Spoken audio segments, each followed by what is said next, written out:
Four, shout out. Oh, Ethan, we are about to play the intro, so you have 4 minutes if you want to get a cup of coffee or something. 3 minutes and a half. Cool. No, Okay. sorry. Wanted to be a few minutes earlier, but greetings, you guys. Hi, Ethan. Nice to meet you. We are already live, by the way, so here goes the intro. We'll sort it out as live, man. Don't worry about it. Here goes. In the shadow of the standing stones, I feel the memory of the earth. Voices rising from the ancient dark, calling fire into rebirth. The old ones speak through breaking light, through in that carves the sacred lore. They lift the past into the present to guide the path we walk once more.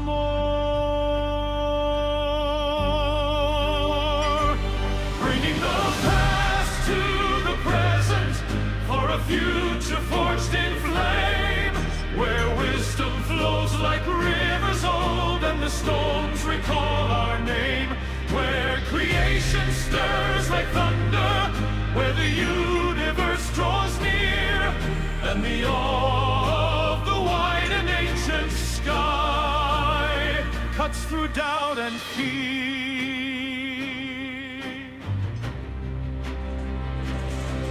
Every heartbeat is a promise, carried forward from the stars.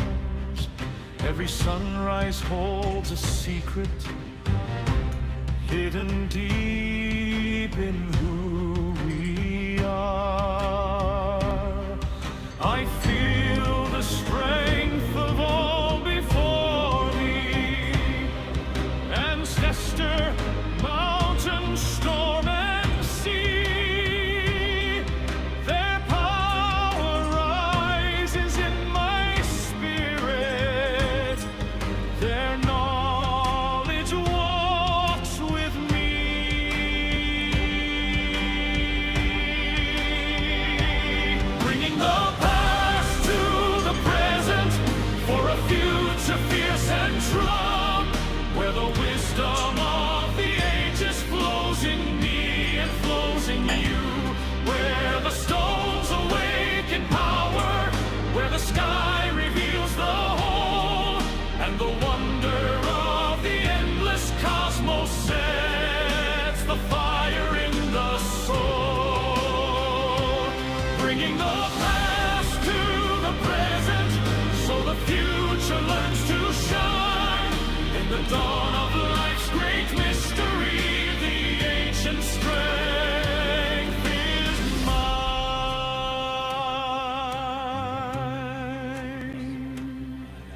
I've been drinking a lot of tea. Kevin, it's hot. Get fired up. But you leaving? Welcome, everybody. Welcome, Christine, Tree Buddy. Hey, Christine, Doc, I appreciate you showing up. Get off to work, and I hope the shit does not hit you when it hits the fan. My daughter is in front of me practicing juggling, which we learned earlier this week. I saw that. Got distractions everywhere. Everybody, welcome to the Shaman and the Philosopher, our Sunday edition. We're at episode 17 now. We have a couple of dudes hanging out with us. We've got our good buddy Dave from Dave's Multiverse. We have Ethan Indigo, who you guys may know from Sunday Trilogues with Ricardo. I think we're going to be touching on AI and a couple of fun other topics that might get a little ranty. See, Isabella's over here doing this. So we invited fellows that we knew had some opinions. I also was going to show everybody some stuff I found in the woods, but since we have guests, let's see if we should do that before or after our discussion. How are you guys feeling? I'm good with whatever. I always enjoy your treks through the woods, so anytime you want to show that, show me. Okay, going out. All right, hold on. She's going to say bye. Love you. Have fun. She says bye, Bye. guys. That's Isabella. Right. So what we'll do is I'll just pull up for everybody in the audience. We'll take a look at the Hatchet Creek video. Take maybe 15 minutes, guys, if that's cool with you. And I found some weird stones out in the woods. I'd love to have your opinions on Hatchet Creek. Real briefly, audience, you guys are familiar with it. Last week or the week before, Ricardo and I even spent some time looking at LiDAR. And what you're going to see in these videos is this entire area. When you look at LiDAR, as far as you can see, it's just piles. It's piles of rocks. I don't even call them hills. So listen, Ethan and Dave, if you want to just introduce yourselves to everybody real quick, I will get this video pulled up and we'll keep this show moving. When he means real quick is take your time. He's just too excited to show his footage. So I've had 2 cups of coffee, and I like.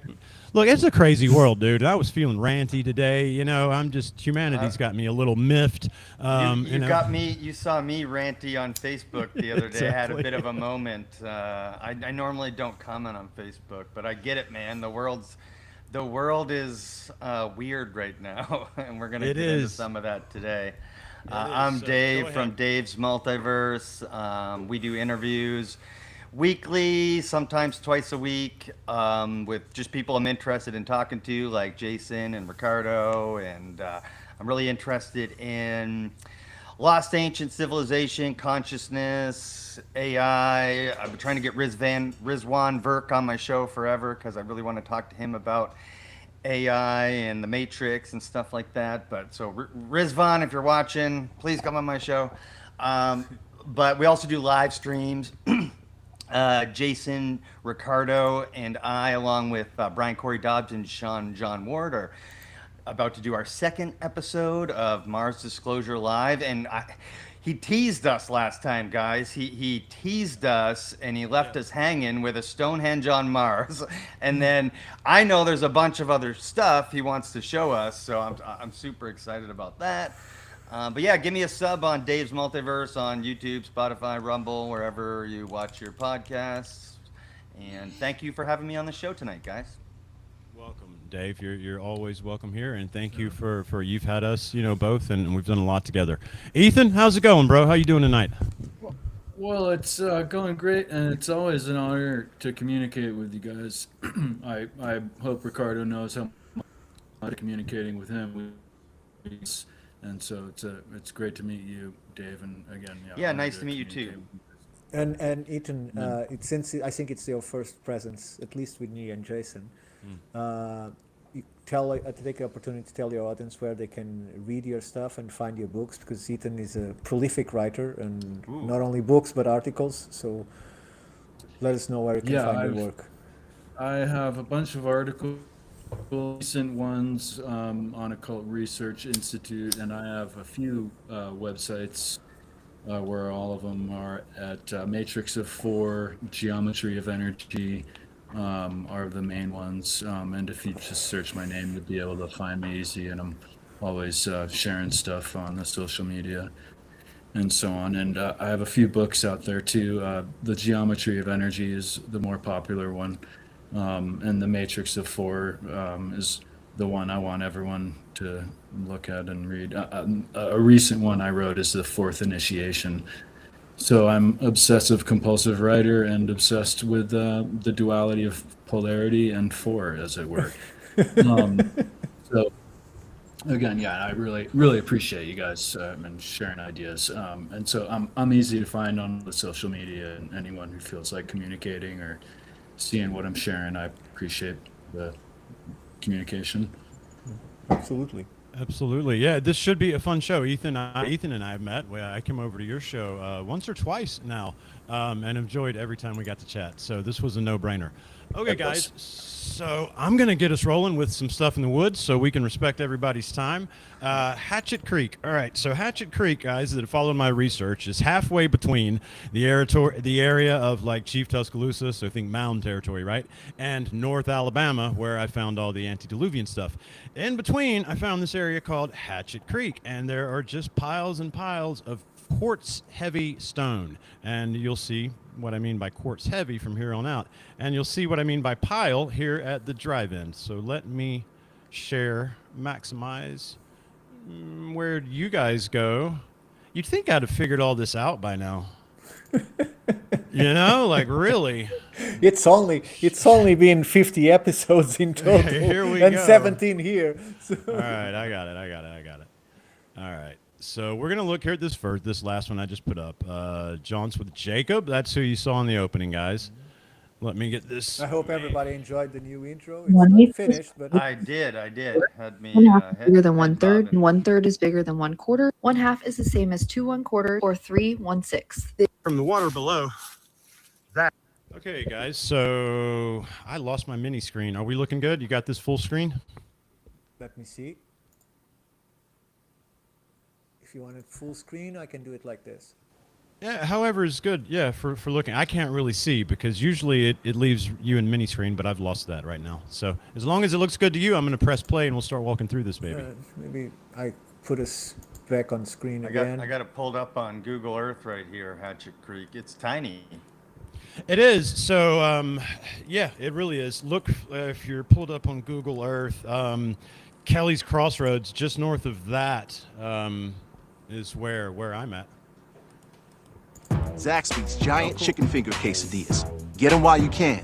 Who's got the sauce? Zaxby's. Planet Fitness. We're all strong on this planet. One more, everybody. One more. The duality of calling this one Planet Jaunts with Fitness Jacob. versus Yes, I like Zaxby's kills me. I know, right? All right, I'm going to skip the exposition for us because I can do that for you here.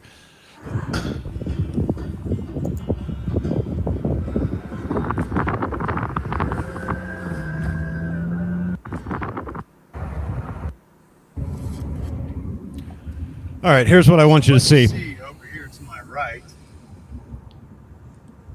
other than my mirror, is Hatchet Creek. And you see Hatchet Creek with its rather peculiar. Okay, so if we look right here, guys, you see what can catch one's eye about this place. If you see underneath the pine trees there, you have what seems to be almost pyramidal right there at the top, right? It looks like almost like a pyramid. Okay, well, this entire area is covered with these, call it a hill, and as you're about to see, is made of giant quartz stones with some very weird stuff once you really get off trail. Peculiarly shaped tiles So of let's this go quartz and climb a couple of these peculiar ones. mound on the leash in case there were other hikers. But before we get going any further, right as we enter, you've seen Hatchet Creek now, how big it is. Now, this is one of the little primary springs, which we're going to follow up. And right away, I just want you to get a look at the amount of quartz that's on exhibit. All right? That wouldn't even look like it had gold in it a little bit. Wow.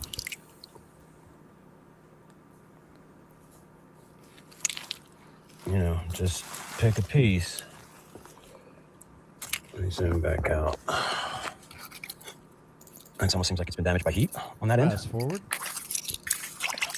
Okay, and they just get bigger, more interesting looking as you go. Okay, now, Jacob, let's welcome up to the start of the trials. So, there are no guarantees we're gonna make it to our state admission point today. On up here, up over many of these piles of quartz and heavy stone, there are some rocks that just don't seem to belong that I saw my last trek up here, and it is quite a ways. It's a little precarious, as you can now make out, because we're way off trail, so we've got to get up there. You see all these rocks shutting out these big piles of rocks, and Jacob's headed the right way. We're gonna head up there and see if I can find and show you some of these rocks I found on a much earlier years ago exploratory mission. But as we get started, just to give you an idea of the way these rocks are piled, and then as we start to climb,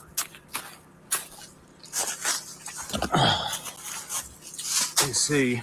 So the main thing I tried to show in these videos right here at the beginning, guys, is just give everybody a good example of the fact you're not looking at a hill, and that's what you'll see in the next minute or two. It's piles of rocks. It's just big piles of this stone with quartz veins running through it, right? That looks like a block almost. But this is a big pile of that. As is most evident. You're doing good, Jacob. Let's see if you freak out when I cross. It's really most evident, like here. Whoa, shit. Whoa, there we go. Slippery right here. Yeah, there was. That's why I hate shoes. But it's cold. All right, now look here. You see what I mean by piles? You're wearing Right? shoes. I know, it's amazing, right, Dave? Watch it, It was Jake. cold, dude. Fucking slippery. All right, let's zoom out for the audience. So you see the bottom, and you know, Right. it's pretty obvious. There's So, space under to this stuff. Big you know? piles of this with quartz, sort of veins running through it. Here you can see the quartz. All right. Well, now we'll right? hurry You see us how it's just upstream. piled. My body truly grew weary of bending over to trim my nails, often pricking myself in the process. Man. Right? That's what these things are. Then Jacob and I are going to try to now navigate. See? Piles on either side. And see if we can show you guys some really weird stuff. Dude, told you it's slippery. All right, put this down. See you further up. Look at him slipping and sliding. We came the hard way, man. Okay, we successfully navigated the treacherous bit, right, buddy? Now, let's document one more time. All right, that thing's huge. Okay, that's at the top of this little hillock, right? Giant pile of stone. Look at this sucker. Look at the quartz. Let me get the leash in the other hand. On top, you can see all the quartz. All right, look at the quartz running through here. The size of this thing. And you can really see from this vantage point, here by the lovely waterfall, that it's a big pile of stone. Let's look up. We're not gonna climb that one yet, Jacob. We got lots of video of that. Look at this. Weird. Lots of stones with these markings. Evident in North Alabama on Lookout that Mountain. stuff is Much, weird there. much further north. All right, so the rocks that are interesting to me, guys, now that you've understood we're walking around piles of rocks, are up here a little further. Here we go. Almost to a point right here. Now, what stands out to me about this rock, or what stood out to me the first time, is it's rounded. Okay, so all of these other rocks, guys, as you hopefully have seen in the video, it's like something kind of got blown up or whatever, naturally crushed. They're chunks, they're straight lines, they're jagged. This thing is extremely rounded all the way around, and you'll notice what I have aimed at you right now is like a tip or a point. Okay, well, keep that in mind. I'm going to play it a few more minutes, and you're going to see something I think this thing was pointing towards.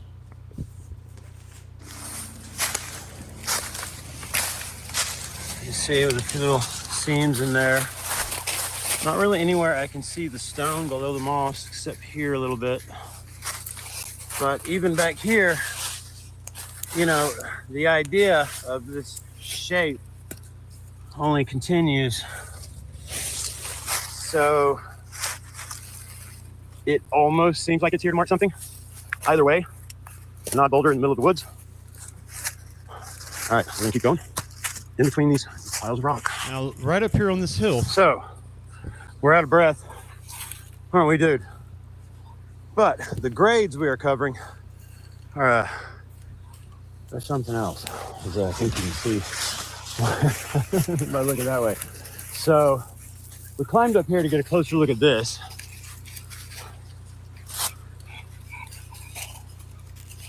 It's a little more rounded and got quite a little winky mark on it next to this one that's broken. And it's just if you guys remember looking at the LiDAR with Ricardo and I, you saw all of these just little piles and piles and piles and piles.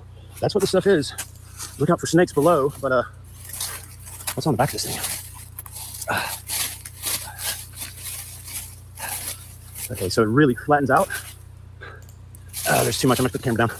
Okay, we'll get back to you in a minute, guys. Working through a little, not excavation, a little brush clearing. Look how all the trees. You see, they can only get so big, and then they're over They and can't done get tap roots. because it's all piles of rock. We're gonna look at this particular one a little more closely. Look, every tree growing up, you see, is pushing through these giant stones. Okay, so much more without a heavy machete is gonna end Jacob and I both at the bottom of this cliff. we are precariously perched on. But this is the same winky rock, and I'm hoping you guys can make out on the back here, get a right angle. It really flattens out, right? I don't know if I can give you the winky from that angle. But we'll get perspective going down. Jacob, you ready for a little parkour, dude? We got angles off here and here. Get you the front shot. And let's see if we can keep ourselves together, dude. I'm showing the winky face on our way down. There's probably a better name for it than winky face. But gosh, it looks like a sleeping elephant or something from here. Not saying it is, not exhibiting pareidolia. I might be, unless I get some water. Just saying, you know, kind of looks like a winky Dumbo from there. Either way, from the water below, that immediately catches your eye. All right, dude, let's get down here and take a water break. What do you say? Oh shit, you can roll, I'm gonna roll. We're all gonna roll together. Did you roll? I didn't roll. Agua. Okay, I do believe we have found a way up, possibly back on trail, but also with a pile of rocks that should be shown. So we'll get one last view from the feeder creek. Having made it, I think, far enough today with Jacob. He is only 3.5 months, and he has been doing a stellar job. Crushing it. So we're gonna take a moment. What's that? He's crushing it. Yeah, he is. At this beautiful little creek. The trees through here, guys, are just gorgeous. The way they grow up and over these rocks. You know, it's like bonsai in action. It's beautiful one down here, going over these rocks. You see that rocks? It's just the point of this pile of rocks. There, you can see the rock there. And then up here where I'm gonna try to climb and find a trail, you see a rock there. So I tried to make this reintroduction to you guys to Hatchet Creek and introduction to Jake relatively short and sweet for the recording side. We've been at it a while, and we've still got a while to go to get back. So signing off from water side, unless something miraculous happens, we'll see you guys back on the trail here shortly. Or, dude, do you want to break here? Yeah, we're gonna break here, and I'll show you the rocks on the way out. My husband never looked back at his old suit pants after I gifted him these. Why do I have so many ads? I don't have enough people watching these videos for all these ads. At least this one was about pants. Not Okay. Jacob's watered up. I'm watered up. We're about to climb out, and I figure it's time to add just a little bit of research to it. As you glance at what I called the winky face rock, from down here, you will notice that it is a much more horizontal line, right? Now, think back in the video a minute or two, and the first sort of anomalous rock I showed you that was round and pointed, it's right over there pointing this way. So it is pointing at this. Now, is this marking something? Or is this pointing me that way? Further up that way is the video series I put on X. I've yet to put together in Antediluvian, Alabama, but I did do a presentation on it with Ricardo on the Shaman and the Philosopher on Hatchet Creek, to where I saw these weird anomalies on LiDAR and when investigated further up. Could it be that's pointing that direction, or could it be upon further exploration, I will find that this pile of rocks beginning right here is indeed something worth further investigating. Yeah. Something is marking something, dude. Something is pointing us in some direction. That's what we can say from today's investigation. I would push it a little further, but I think I've tried Jacob enough today. He's done excellent. We've got a long way back to go. Thank you for watching so far. I'm sure we'll tune out as I keep looking to see if I see any strange rocks. And you know I do. You know I do. It could be logs, though. I'm going to go take a peek. It's hard to leave these places. Jaunting on these giant piles of quartz and stones with strange moldings and markings on them. Maybe it's nothing. Maybe it's something. Oh, look, holly. Holly, very special to the natives. As we started up to investigate further, guess what we learned? We learned that one of us left the leash on the winky rock. So instead of going further, we're going to we're going to go rescue the leash. And we're going to show you to climb up this pile of rocks one more time. All right, so I'm going to jump to the end and just give you guys the last visual, because the rest of it's me and Jacob having fun and getting caught in thorns and bleeding. Man, the thorns back here are rough. But at the end, I give you a very good final idea of what it is you're looking at as we're walking out of here. Native presence, obvious when you you see, if you can with your eyes take away all the brown, if you're out here climbing with me, You know, if you start down here at the base with these rocks, you see it's rocks all the way up.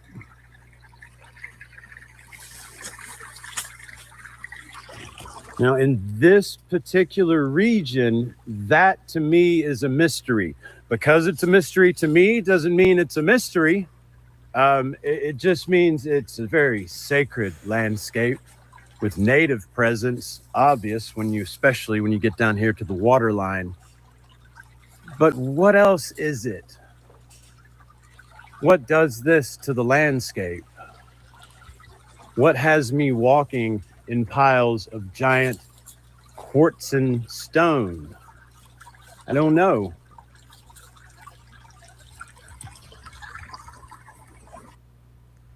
And here. Stone, stone, stone, stone. Back down. Stone, near, far, near, far. It's all stone. Sesame Street. It is. It is. Near, far. My daughters hate that impression. Okay, guys. So, I skipped a good bit of the stuff, but I'm going to stop sharing now because we can briefly discuss what we were looking at and move on to the next topic. So, why Hatchet Creek intrigues me, guys, is just that. Is as far as you can go, especially along these little springs, are piles. They're piles of rocks, and we didn't have glaciers here. It couldn't be glacier erratics. They don't make sense. Glaciers don't drop piles of rocks that come to a point, you know.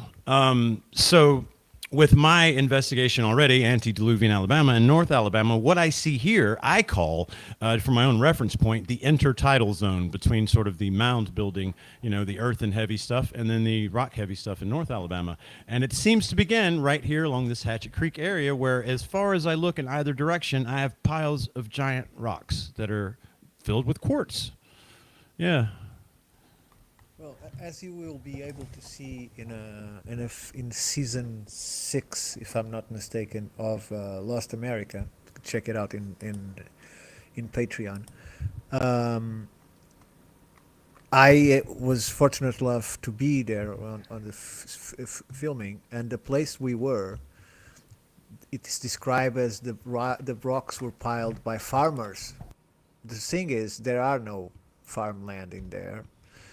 And farmers would not take the time to pile 3-man height of rocks in inclined slope to make a base that starts a wall of slithering rocks that creates those serpent effigies that most people think it's only Serpent Mound in Ohio, but there are this made by rocks that go for miles long.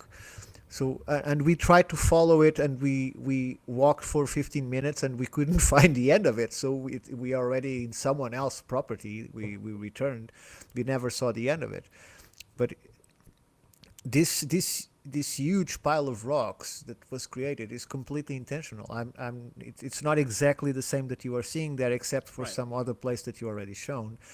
But someone with some intent was creating these huge piles of rocks and creating structures with it, or kind of effigies, or something that have a very profound meaning, because you can see there are grave mounds along this. For instance, on that case, we saw at least 3 of them on the place that the team was filming. So it has some meaning. The problem is decipher what it is, and to know if the indigenous themselves know about all of these spaces, because they know about some, but they don't know about all of them, and what they mean and what they were for.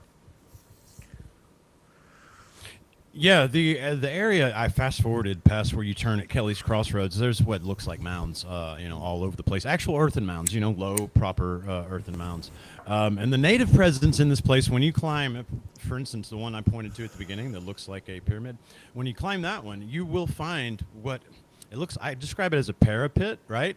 It's facing north, so it looks back up the creek, but it's like a defensive position near the top of this thing where you can tell recently, by recent, I mean, hundreds of years, right? Natives have piled rocks, right? So the natives were obviously active in this place. This would have been Coosa's territory, because I'm right on the Coosa River, nearly, right? I'm like maybe 5 miles this way. So I am literally where he would have DeSoto would have marched down, because he marched down the eastern side.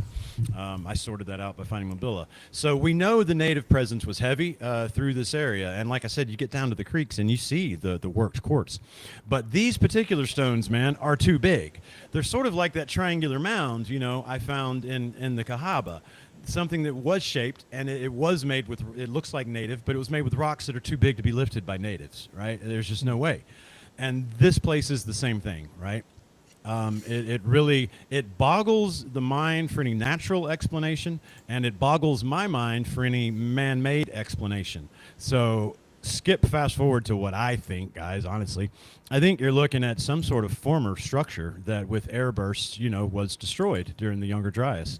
It's too close to everything else I found to not be associated, and I can't imagine a natural explanation, for such a large area. That's just me, though. It seems to be both, right? Natural and human. And what weirds me out is all the quartz. Quartz is formed by high heat and then cooling. And there's like pretty big chunks of it there. Have you looked into the explanation of, because you showed me like in other sites in the area, weird quartz everywhere and amongst the piles of mounds and stuff that you found.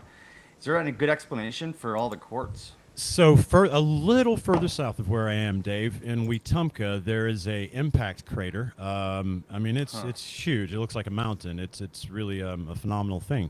Around there, you find lots of the shock quartz, right? The quartz, created from impact. It's all over the place. You can find where the natives harvested it.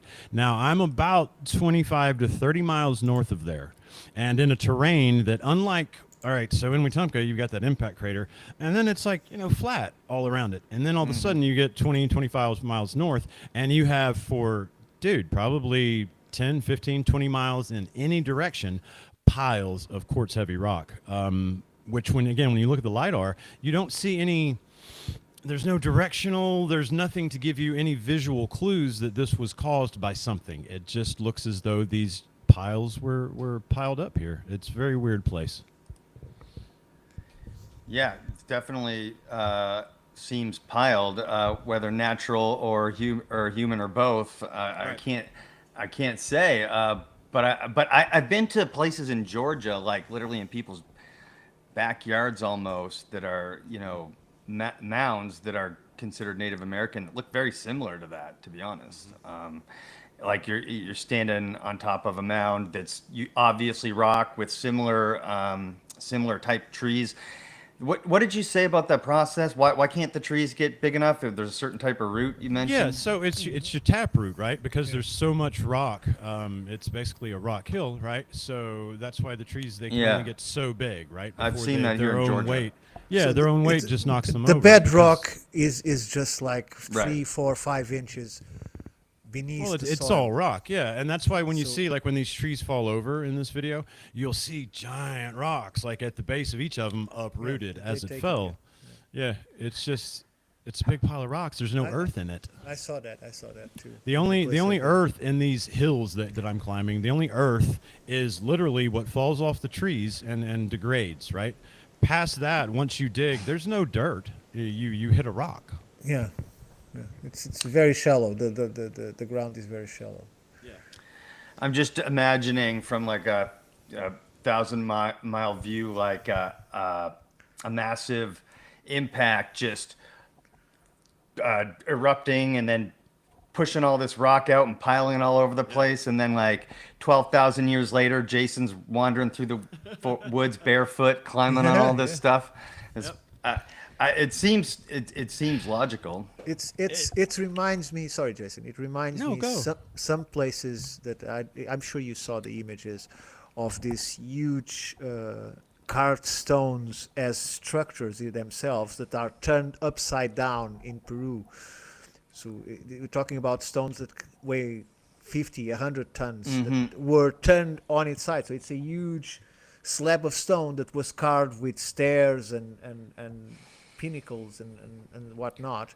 And it's upside down. What kind of force? Because in this case, we know that there is an impact. It's very old, but there is an impact. But in Peru, we have no idea what turned stuff that was supposedly made by Airburst. Airburst, yeah. Yeah.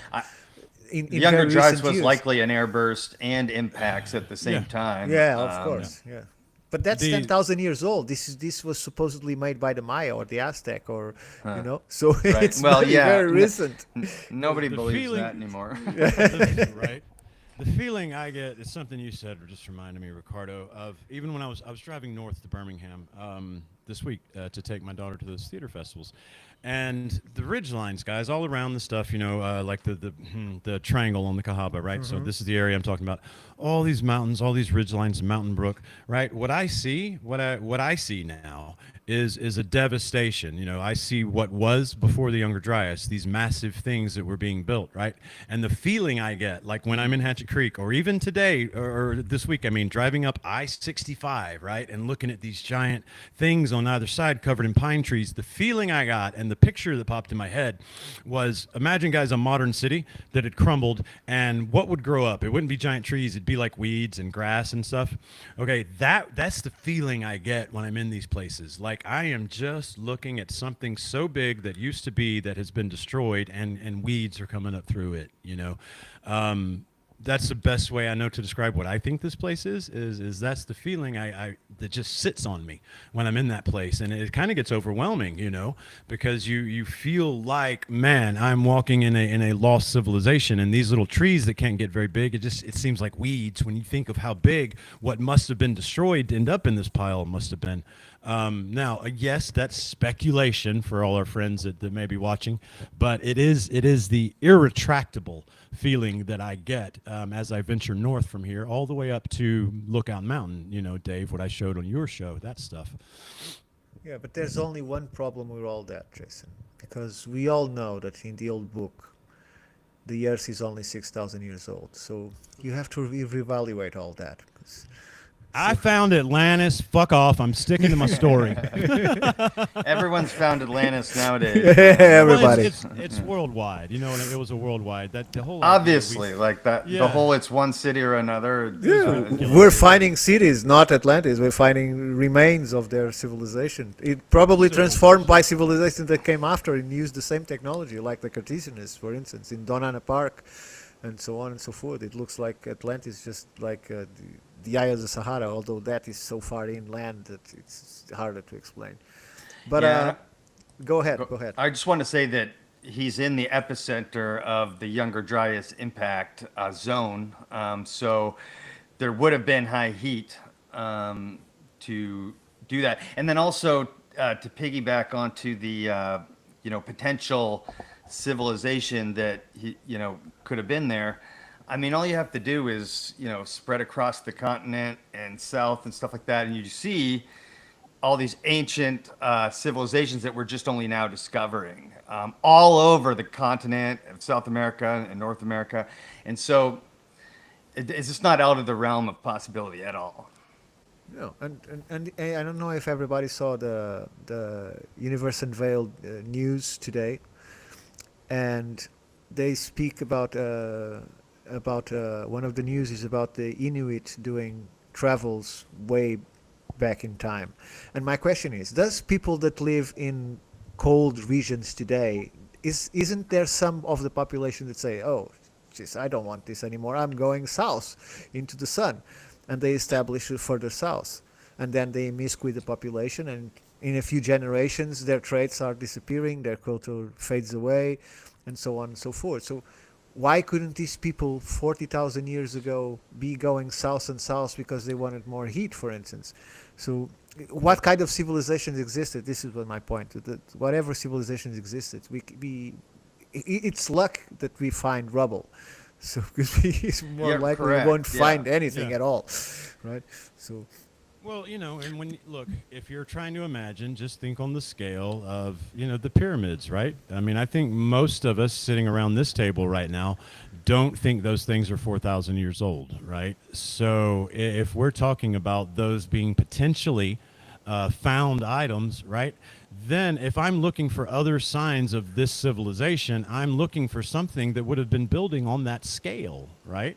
So when I start walking amongst these piles of giant quartz and rock, with all its piezoelectric capabilities, it's really, really easy for me to imagine, a bunch of small pyramids, or you know what I mean? Because it would have been, these hills are obviously smaller than the Great Pyramid, so you're not even talking about something spectacular.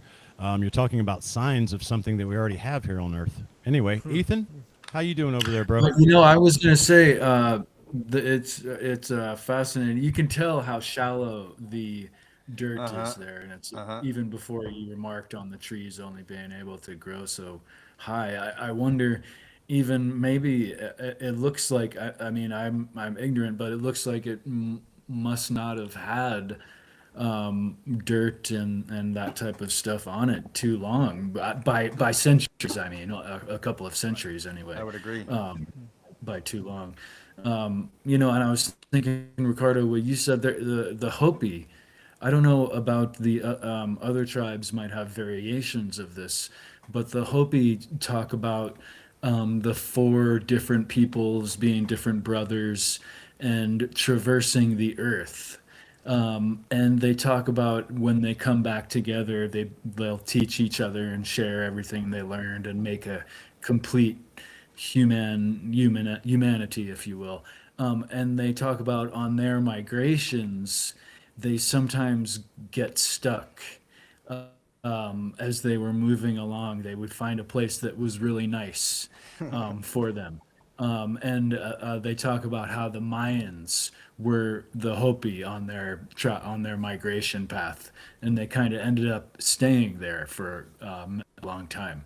And they eventually found themselves in the least hospitable territory, the Four Corners.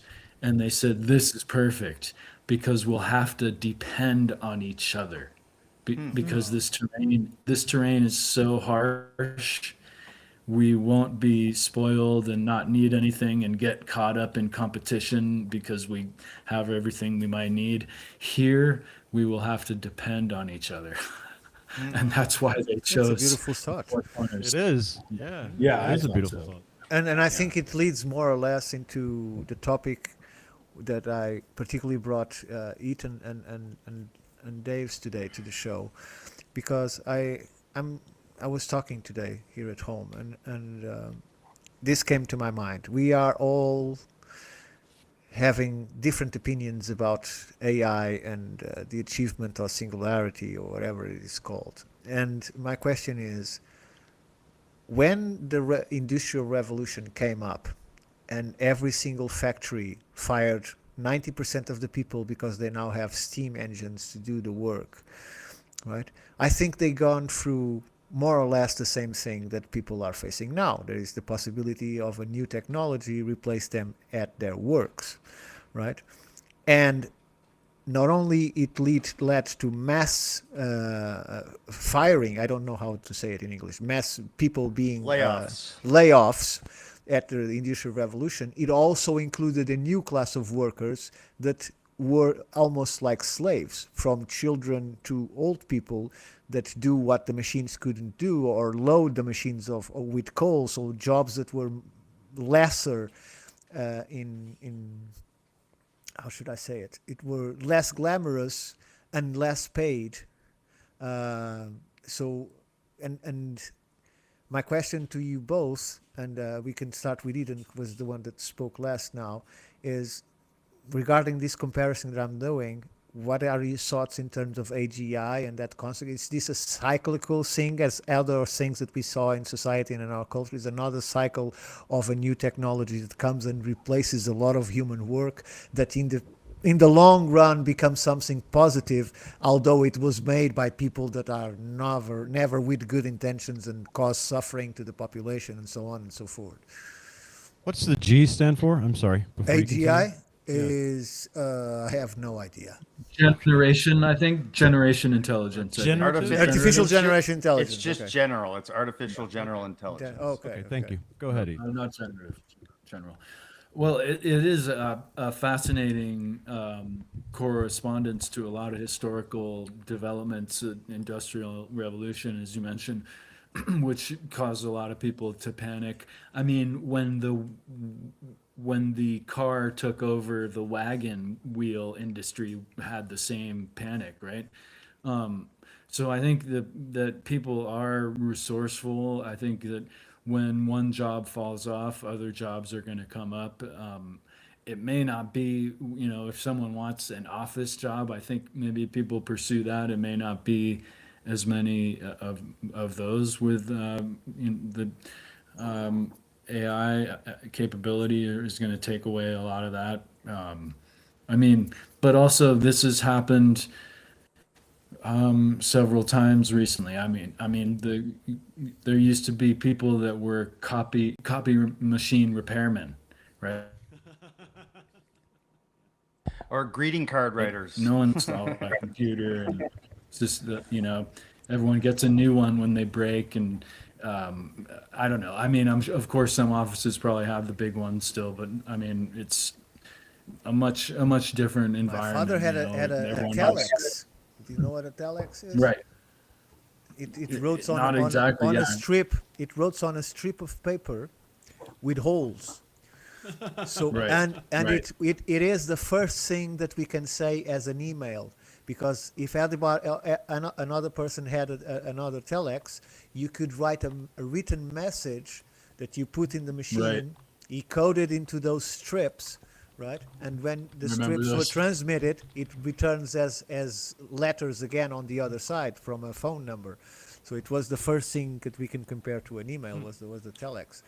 So, and I still remember those machines. It was just something. So yeah, today- there's one side that I think it's a similar development to many other similar points in history. On the other hand, though, it seems to be something that they're saying it's really going to take over. Any brilliant inventive processes that humans might have had before.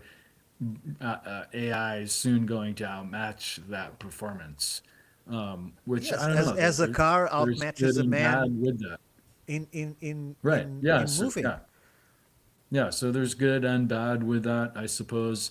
The invention of language, an Egyptian mythology, Thoth invented language. He's trying to find the ruler is the pharaoh is trying to find a way how to communicate more efficiently, besides making the messengers remember and then running it from here to there. And he presents the mission to find a writing system. And one story goes that he uses the feet of the ibis, right, which is the Thoth representation, and uses it in different formations to present different letters, if you will. And it comes with a warning that he says, here's the language. This will definitely help people get the point across without having to remember things. But people are going to stop remembering as they were required to do so, right? Like before a cell phone, I had like 10 phone numbers in my head. Now I can barely remember my own. Yeah, that's the saying that Thoth gave us writing and took away memory. Don't need anymore. But isn't it, before I go to Dave, isn't it, and I completely lost my train of thought here. What was I going to say? The writing, forgetfulness, language. No, It's funny that we're on memory and he can't remember what he was going to say. Exactly. What I was going to say. Fucking Thoth. Well, I can't remember well, so exactly. it's going to be interesting. It is, I think, a paradigm point in time for many reasons, AI among them. Yeah. So I remember hopefully before I forgot. we'll find a good direction. So wasn't it the dream when we first learned that this circuit connected to that circuit on the board created something that can create calculations and give answers and proceed tasks. Wasn't the dream to have an automatus, someone or something that could be with Do us it all. and help us in our task? Isn't it the dream of everybody when they saw Iron Man to have an AI assistant as he has? But right? Not really. Yeah, as long as that AI assistant isn't Wi-Fi'd up to a bunch of satanic motherfuckers that we are not in their equation. But that is your phone already. Is that? It's an AI. Right, your television right now is listening. Yeah, but to what my you phone, say. but my phone can't decide to get a bat and come hit me with it either. Can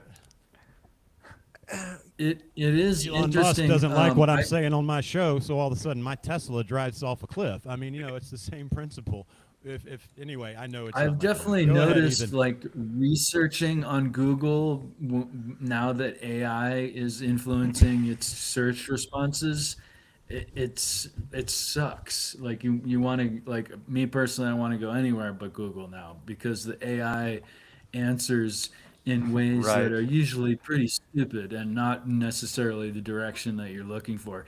And it really is a yes man.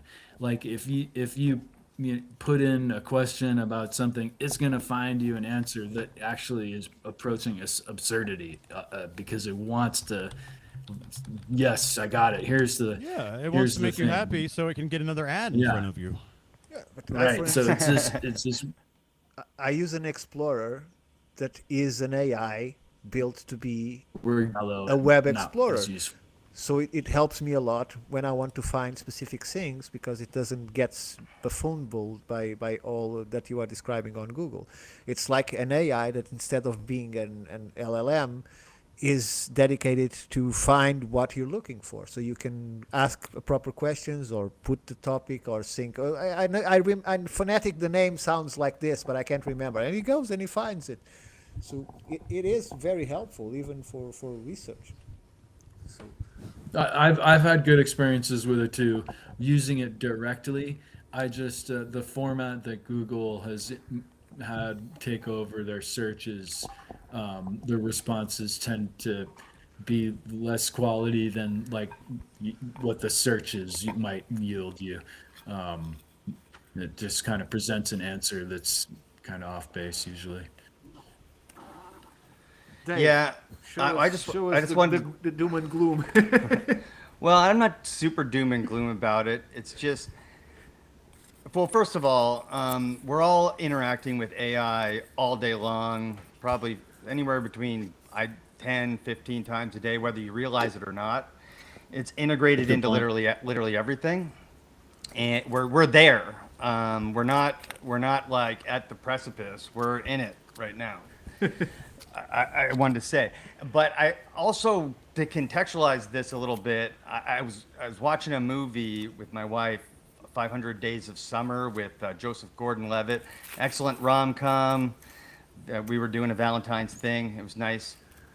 But the movie came out in 2006, and I remember in 2006 I was in at Western Iowa Tech Community College, and not even everyone had a cell phone at that point. I had a cell phone, but I didn't even want to use text. I disabled text on my phone because it pissed me off, and I was like, just call me, motherfucker. Yeah, and I get annoyed by the texts, that were coming in. And in this movie, there's barely any text. Nobody has a phone. Nowadays in movies, they're literally showing the text conversation on the screen, but in this one, there's not. And it got me thinking about the generation, kind of in between Xers and millennials or whatever, which I firmly grew up in. Where I and the rest of us grew up without all this stuff, right? Like, we had to learn how to be bored and find stuff to do and go outside and yada, yada, yada.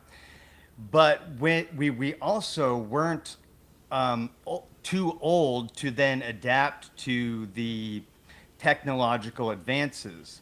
So we exist, most of us, if you're, this is rough, but anywhere between 1970 and 1987, you exist in this time where you grew up and remember, you know, things Yeah. moving slow, and Analog. you were also analog, and you were also able to adapt to, because you still had the neuroplasticity to be able to adapt to, you know, the incoming technology. So we exist in the middle between, you know, say our parents, and shout out to any old people out there who really get technology, but for the most part, it's difficult for them, right? They really don't even understand what Google is, and now we're in AI, right? And then on the flip side, you've got, you know, 12-year-olds who have grown up in a world like this, you know, like I had mentioned. Their parents' cell phone was their first toy, so Yeah, exactly. Their parents' cell phone was their first toy. Their helicopter parents, you know, you can't like go. There's no like run and knock on your friend's door and say, "Is Jimmy home?" or whatever. It's You all did that too, Dave. You had a freedom as a child, man. Heck Wasn't yeah, wasn't I that was the fucking best? I would leave and never come back for I hours know. on end, whether I was like doing up to no good or I was like skating on the lake, Penhorn Lake. Jacqueline knows exactly what I'm talking about because she lived right next door to it, like me. And you know, I would just go and never come back. Like, you know, nobody even asked where I was going. You know. Exactly. So anyway, it's interesting to be in this time in civilization development when we are the only people alive who are for the next 30, 40, 50 years are going to remember the past in analog and exist in today's world. It really got me thinking about that a lot because we're special. That's why we're the ones even having this conversation. Old people aren't having this conversation for the most part, and young people aren't because it just is. You know, it just is for them. It's not really. There's no existential questions for them. It's their reality. You know what I'm saying? you see, I think that the old people get interested when they understand the entertainment part of it. Not the technical part, but the Correct. entertainment part of it. For instance, my father doesn't get technology. He thinks technology is evil and takes people's jobs, and he's not talking about AI because that's a foreign concept to him, but it takes people's jobs, all this technology, all these computers. So he only learned to use his email, turn the computer on, go to the email, and things have to be exactly where they are, because if he has to go and search for anything, it's a mess, right? Because they never got to see the entertainment of it, especially because they do use the phone to watch YouTube. He does use the phone to watch YouTube videos. But if I tell him, why are you watching on the phone? Send from the phone to the TV. You just need to press a button, and what you're watching on the phone goes into the TV. It's too complicated. It's a matter of principle that these people adapt because they don't get it. They just, some of us don't like to change. Right, and then the older you get, the harder it is. It's just how your brain develops. Okay. And yeah, it's a great point you bring up, Dave, about Generation X or thereabouts, and maybe those even influenced in that way beyond the scope of those years, maybe in different little areas, really was kind of forced to learn the analog. How do you tune in the black and white TV with the coat hanger and get everything Yeah. just right in the room to make it work? Yep. Or how do you download a PDF and like do all these things that are totally digital and just copy paste and rudimentary? Ultimately, when you get it, it's this very mechanical, if you will, process. Yeah, it is. On the computer, and you got to do it, and you do it, and also we're capable of doing all these tactile things and getting, you know, the cliche is the generation that drank out of the water hose, right? Like, Yep. because no one wanted us inside. They were doing stuff. They didn't want kids around. Nowadays, that's like, what? What do you mean they didn't want you around? What do you mean? Why are you asking that? Like, and we learned how to do things in a tactile fashion. So Yes. to your point about Yep. things are becoming, in a sense, there's going to be what AI is incapable of are going to be the more available jobs, the more tactile stuff and rudimentary, and maybe not exactly what an intelligent human might want to do. They might want to do things more digital, technological, office type of pursuits, but it's like the manual and tactile are going to become the more opportunistic things. Most definitely. But I go ahead, Jason. It's okay, Ricardo. If you got a point to, I Ethan, was go ahead. just going to say that, although I'm talking about what these people from certain generations don't accept or don't do or don't learn, I myself don't want to be driving a car that has an AI on it and everything is controlled by electricity. Right? Right. So I also have some limitations because I don't want that, because I don't know who is controlling it or what instruction he received. Right. So, Yeah, that's one of the problems. There's several problems I have with AI, I guess. First of all, look, I hold this thing up we've been talking about, this cell phone, right, that we call whatever, the highest form of technology just about we could think of right now. It also is dangerously addictive. It also, as Ethan pointed out, sucks you away from the present moment and constantly has you in it. It has a lot of negative qualities associated with it. Now, let's think about the other technologies that currently exist on this planet, because we've been made aware of them. Our government went into Venezuela and used invisible weapons to make people's brains melt on the inside. Okay, we know for a fact, because our government has told us, we have technology that makes space and time basically nada. Obama this week coming out and telling us, hey, aliens are real. Okay, what I'm painting a picture of here is the technology that is released to us, meaning to pretty much everybody, is not the technology we have. It is not the capabilities we have, and the reason some of these things are released to us is because of the negative effects. They keep us trapped in this matrix. And because they control it, and because they control it totally. Yes. Now the other problem that is the other problem with AI that makes it, well, here let me do number 2 problem with AI. It's fragile. On planet Earth, anything electric is fragile. Okay, it really is. It's one massive Carrington event solar flare away from being fucking useless. Okay? That's the point, because I'm glad that we don't depend for electricity in anything. A steam engine, opposite, right?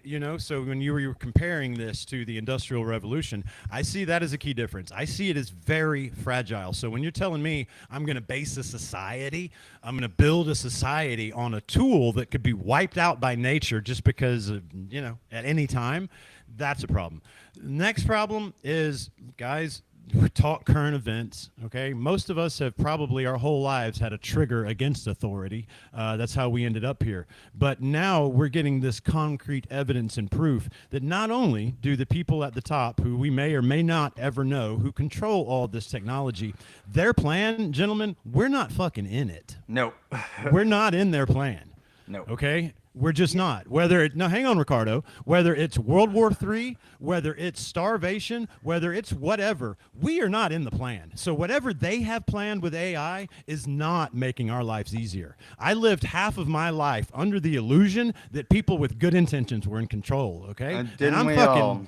Yeah, didn't we all? And just like the rest of us, I'm fucking done with it. And so when I see, when I see this unlimited technology, hey, it's my turn now. Yeah, he even texted me, hey, you want to rant with me tonight about AI? When I see what I see, look, guys, I'm a man of faith. I believe in an omniscient creator. Okay, I have experienced him. I walk with him. I talk with him. And what I see in AI is an attempt at creating omniscience. Right? It's an attempt at creating a total control system. Now, Ricardo, you and I, with our love of humanity and what this vision of what Earth could be, right? We see AI and we go, oh man, it could be magic. Why worry about not having to work in a factory? It's going to do all hard shit. We're going to get to go out in the woods and find stuff. We're going to get to create. We can envision that world. But right now, the people in control, that is not the world they have planned. Last thing on AI, guys, whatever these people have put out to us as far as AI goes is not what it is right now. We don't see the top of what AI is. lastly, I think the whole scare about AI taking over, this shit we've been seeing. Look, we even saw last week some dudes basically set up the whole world and created an area where it looked like the AIs were creating chatbots. Remember that? The moth thing, right? Stoking people, but it was just humans. I don't think the people that are actually in control would create something that could depose them, right? I don't. So I think this whole AI is going to take over. I think that's a scare fucking tactic. But I do know for sure we still have to be concerned, because the point of AI, look at Peter Thiel, look at what's going on everywhere in America. The whole idea of this thing is surveillance, is keeping track of us until they can get rid of us. You know? Read these emails that have dropped all week, and how many times were they talking about how can we get rid of poor people totally? You know? And that's who's in control of this technology we're talking about. What I was going to say is, we are their plan. We are not outside of there. I know that what you're saying makes sense, and I agree. But my perspective, we are absolutely their plan. They plan because of us, what to do with us, when to exterminate, when to heal, when to allow prospering or make to poison us and to fucking kill us. We are their plan. We are their plan. We are their slaves.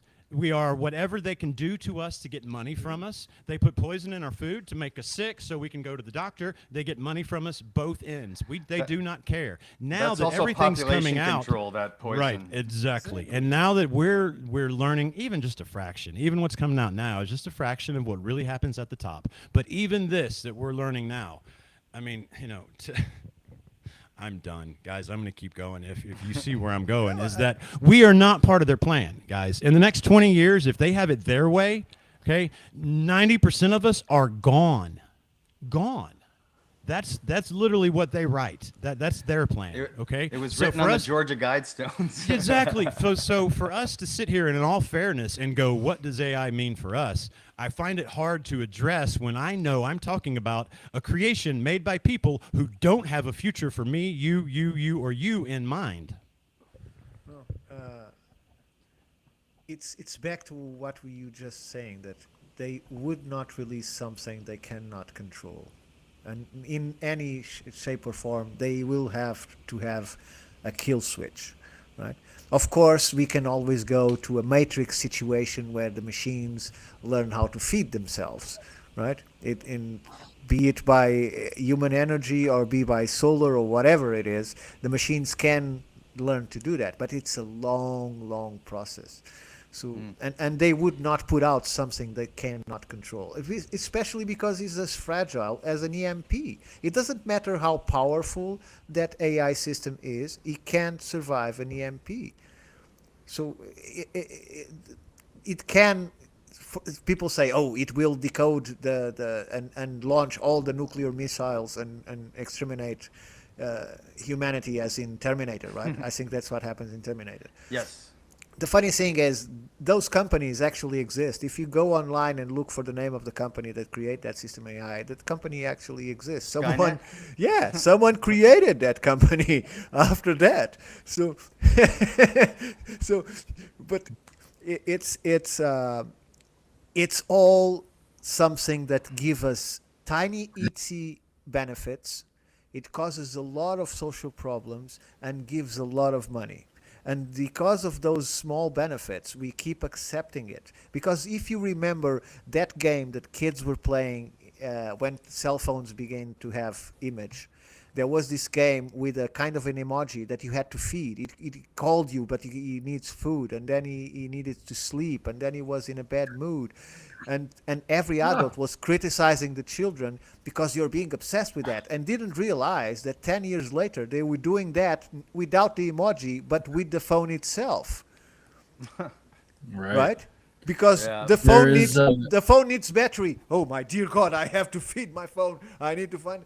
I forget what that was, but I remember it like started with an egg and it turned into a little lizard or something. Exactly. Or whatever. And it cried and it needs. Oh yeah, I thought that was spooky back in the day, and that was right way before cell phones. There's an expression, just because you do not take an interest in politics does not mean politics does not take an interest in you. Exactly. And story. it reminds me of something that's going on with the Epstein files. Is there was this discussion of 9/11, 9/11, and a shadow commission and all these weird things. And then there was also Ghislaine Maxwell was offered a position on it. and they're so down with the institutions of seemingly the world and definitely the United States that they were talking about getting her into a shadow 9/11 commission. Like what even is that? And you know what? Humans are super resourceful at not only learning like AI does. Here's this list, here's that article, here's what people are talking about, la la la, all these things. Humans are really good at learning things by way of what is not there, what is not said. And for instance, in the Epstein files pertaining to 9/11, it would seem there is a whole period of time about before 9/11 and a year or so after where all of his emails seem to be gone. Well, you And have to an remember example, please, Yes. please, I'm done. People So we receive extrapolate. It's a good point, right? That we people extrapolate from received what's missing. messages the day before saying don't go back, don't go to work tomorrow. People received Sure. message saying don't take that flight, right? I'm not going into politics here, but it's just a matter that has no discussion. If people still think that that was actually made by the people they said it were, please go and see at least 5 minutes of something serious about it, because you've been watching news. Ask right? Building 7 what its fucking problem was, Right. please, because I need to pro- know why he lasted all day. And the then- problem then is- finally at evening said, "I'm done." The problem is insurance money. The problem is one of security agencies had just a few weeks before put a lot of our material archive that they wanted to be missing in natural ways. And Didn't they just lose a took the bunch of opportunity. money like the day before too, and it somehow was connected to Tower 7? There was Yeah, there was building CIA building seven, building It's seven public. was built to like not just like a regular normal building, but it was built as infrastructure to respond to a critical situation with feds all up in it. So it was Yeah. literally built to withstand a bomb, and it fell out of nowhere.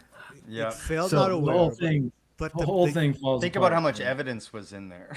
the owner of the building, gave 2 interviews in They the should have in put the all media, of on Epstein's television. shit in Building 7, huh?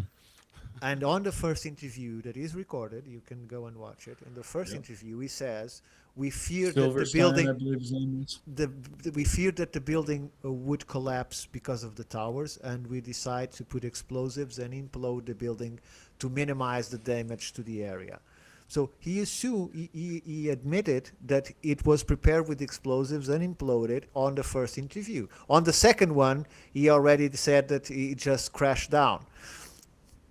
But on the first one, he said that they decided to put explosives and implode the building to minimize the damage that would cause in the area. If Yeah, it you fell. can find And I would some, say, Go ahead. Go ahead. You no, go. please, Jason. I was just adding that you can also find videos of some first responders from that day. They're hard to find, but they were coming out saying we saw explosives on the inside. Sure. And I you have can't make that up on the day of. That's partly what I was going to say. I have Sure. hours and And- hours of the fire department that was inside the building audio. This goes back to some of my concerns about AI and whatnot. You know,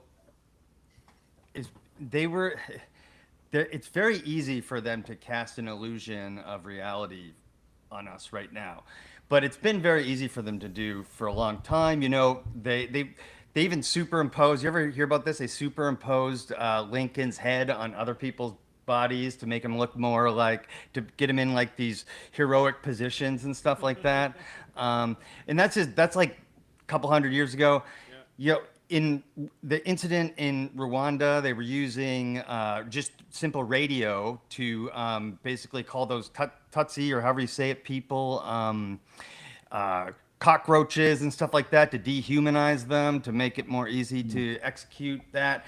And then now you fast forward to today, and that's what I wanted to say. That's what I was talking about, like that generation in the middle, because you fast forward to today, and what we're able to see is this mass media control, and it's super obvious for many of us, right?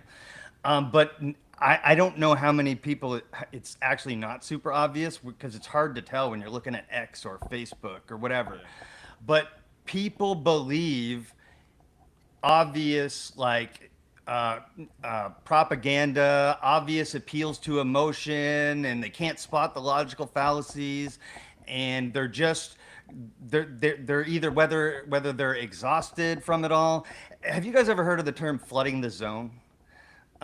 Sure. Flooding the zone is a psyop tactic that's basically to just flood the zone, flood the media, flood the information with a bunch of nonsense, a bunch of truth, a bunch of fake stuff, a bunch of stuff in the middle, so that everyone's so like confused and back and forth that they don't even know what the hell reality is. And I believe that's what we're looking at now. That's why, like, I rarely go off on social media, and I will never do it on X because I keep that mostly professional. But I lost it on Facebook a couple nights ago because I kept seeing this like Pam Bondi quote about something about that if we released it all, that the whole system would fall. Is which she never actually said, right? But everyone was just posting, like, and there's a picture of Trump next to it, and yada yada. And this gets done on. This isn't political. This gets done on both sides of the aisle. Just fake information, and I worry about people's ability to spot that stuff, because of all the things that we've already talked about, like the fact that we're are addicted to our phones, divide and conquer. It's super obvious divide and conquer tactics. The Super Bowl halftime, the Minnesota stuff, but people can't see it. And there's and here's the thing. And you brought up the Matrix, you brought up the Terminator, right? And it's really the contrast between that and maybe the Star Trek Utopia, right? Which direction are we going? Star Trek Utopia, or are we going to fucking Terminator, right? And I think it's going to come down to whether people recognize AI as a tool versus using it as their brain in replacement of critical thinking. Because you can go on Grok or ChatGPT and ask it about certain You're going to Wall-E. Right? If you saw. Yeah. I mean, well, that's a great movie, by the way. It is. It is. AI controlled everything, so they got fat and lazy and stupid because. Well, maybe it's a matter of like what questions we ask, right? Like that's AI what I was gonna say. Useful, but are you asking the right questions and are you using it the right way? Dave, to your excellent point. And to what we're just talking about with 9/11, for instance, a lot of people used it to blame one group of people or another. But in summation, it was probably a multi-intelligence, multinational, multi-intelligence agency operation. Oh, yeah. Even to the point where George Bush II was going to go back to finish what his daddy didn't finish and started. He had it out for Saddam. So it was even base and horrible, and as ridiculous as that sounds, it was even that and more, and many other scoundrel things. But that was the source of a media phenomenon that was every single channel that was a channel in the Terror world. Alert 5, Terror Alert Orange. Was giving information that was ad-libbed. You could change the goddamn channel in the time that the news go, and they were telling exactly the same thing at the same pace. Yeah, scripts across. Yeah, if you want to blame anybody for that particular one, we should blame ourselves, right? But like all these other peoples get blamed and so on and so forth, when really it's a big op, and they're all in big it. op. And we see this occurring with Epstein. The memes going around now, Yep. blaming Russia or whatever, making fun of blaming Russia, him being a Russian agent, and so on. Tim Or Dillon him did a good job with being- that, didn't he? him being a See that Jewish shit? agent, or him being CIA. And it looks like to me he was all that. He was one person away from Putin, giving Putin financial advice, it would be apparent, and all up in the CIA and all up in the Mossad, and working with several Islamic nations too. And for other, him. He was kind of who a knows who else special had guy. European. I guarantee the A royal popular family, guy, yeah. But my point the Middle is, Eastern my point kings. is that Go ahead, Ethan. Sorry, go ahead. Go ahead. yeah, yeah. No, you go. And my point anyway, just to underline what you said too, Dave, like that with all the factual stuff, it isn't just one group of just one national institution or religious or corporate or so on. It's they're all working together against all of us to harvest off of our money and attention. Yeah. And organs and children Epstein and files prove Yes, yes. And the How best. hard would it be, guys? And yikes. How hard would it be, guys, for us to honestly come up with a major event? What's a good word here? Major traumatic event from the last, I don't know, let's call it 70 years or so, that was organic. Do you understand what I'm asking? You know, because we're talking about how 9/11 was a planned op, right?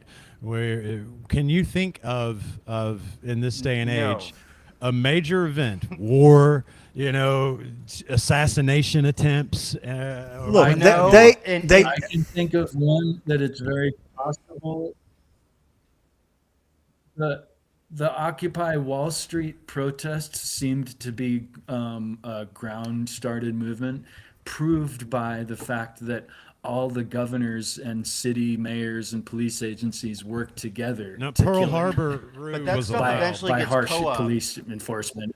That stuff eventually gets in, they insert CIA agents all through that stuff. It's like they almost totally- immediately. they're- So I Yep. guarantee within like the first month of that, there was CIA agents gathering intelligence, influencing the movement and all that stuff. So I do think you're right. It probably was organic to begin with, right?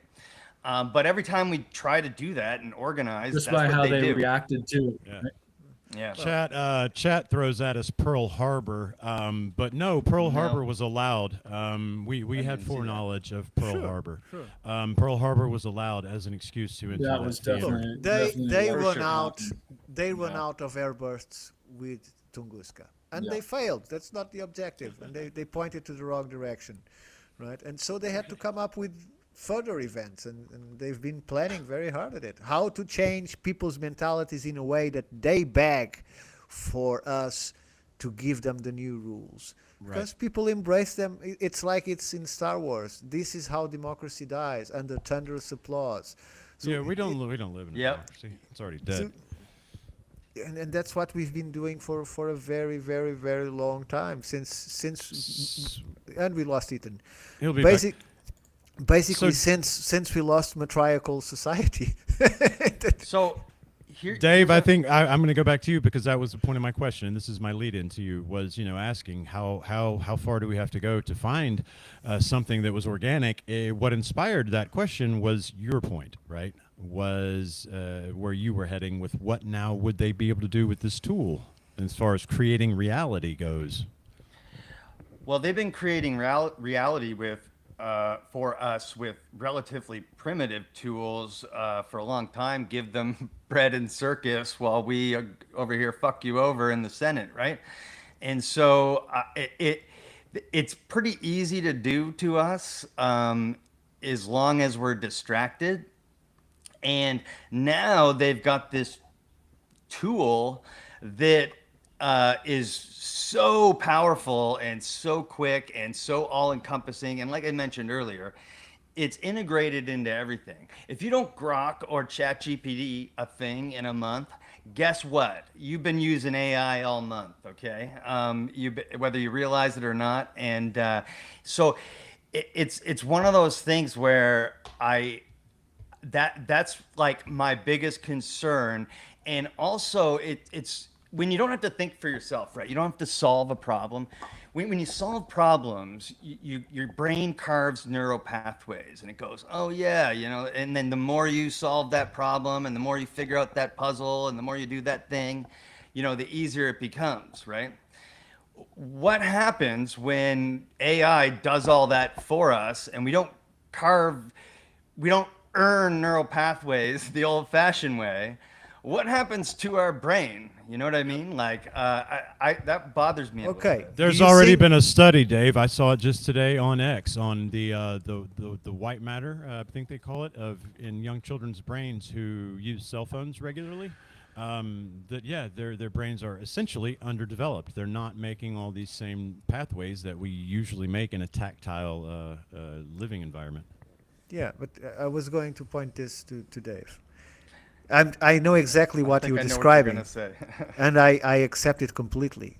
But I think that's a win-win situation, and let me tell you why. Because those people that ask questions to an AI system and get an answer and said, oh, yeah, okay, and don't go further, they wouldn't make that questions if they hadn't had AI.